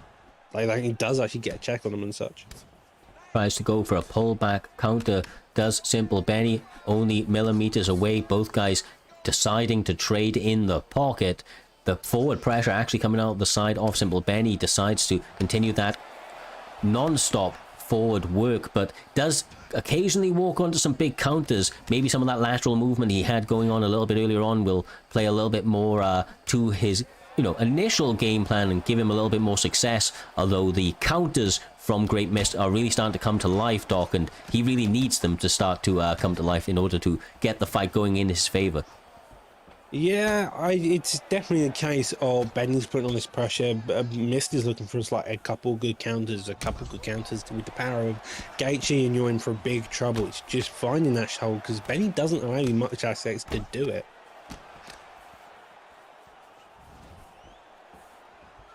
We are seeing him work his magic. Simple Benny obviously out to make a statement that he's got hands here this evening. Did decide to grapple after the early success with the hands in the first round. Over the course of the second, being more of the same in terms of the striking acumen, working that forward pressure, really getting it going. That right leg is playing, playing a little bit of a worrying side to him. Once again, this is the type of thing I love from Great Mist. You don't often see people covering that sort of distance with a body uppercut going into the lead hook and having so much success with it. He just finds a really good way of timing a lot of these shots across the distances. I do feel like the leg kicks now are starting to become problematic for him though, Doc. A couple of them are missing and Simple Benny's becoming wary to it, so those checks are definitely coming through. I do agree. Gaethje is a good pick for Mist, but so far he can't seem to get any power shots off, which is seemingly the biggest issue. He's got the counters, he just hasn't landed anything cleanly enough to actually get the power. See the statistics momentarily. That was a much better second round, of course, for Great Mist. He's going to be feeling a lot better about that one, but he's got a lot more rounds to go, and of course he needs that damage to add up quickly on the end of Simple Benny. Otherwise, that cardio may start to become a little bit suspect. We know that Justin Gaethje in the later rounds, because of the way that you output with him, can sometimes be lacking in terms of the cardio come the later 3rd, 4th, and 5th rounds there, Doc. Never mind, my man. Rolling Thunder from hell. Great Mist once again finds a home for it, continues to march forward, but gets a leg kick checked and finds himself now in a health event of his own. They continue to trade in the pocket. Back and forth they go, trying to land big power bombs on each other's chin, my man. Trying to land big power bomb. Both their legs are partly damaged, so the power is reduced. Benny now starting to put some pressure as Mist tries to look for something to try get the counter off.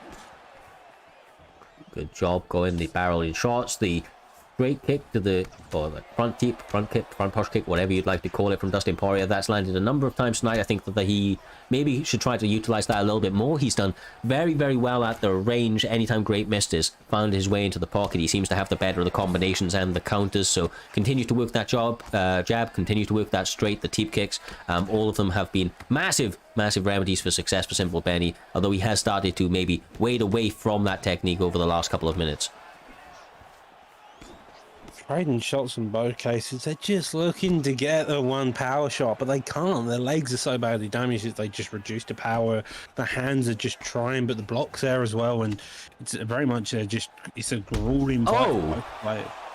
Lovely job there, though. I mean, I don't understand how he lands them so consistently, but once again, Great Mist finds a way to land the Rolling Thunder, able to injure his opponent. Now got the head health in a very suspect spot. Every time he lands, gets the blink out of it for a couple of moments. We can see the cardio of Justin Gaethje starting to become a little bit of a problem, though.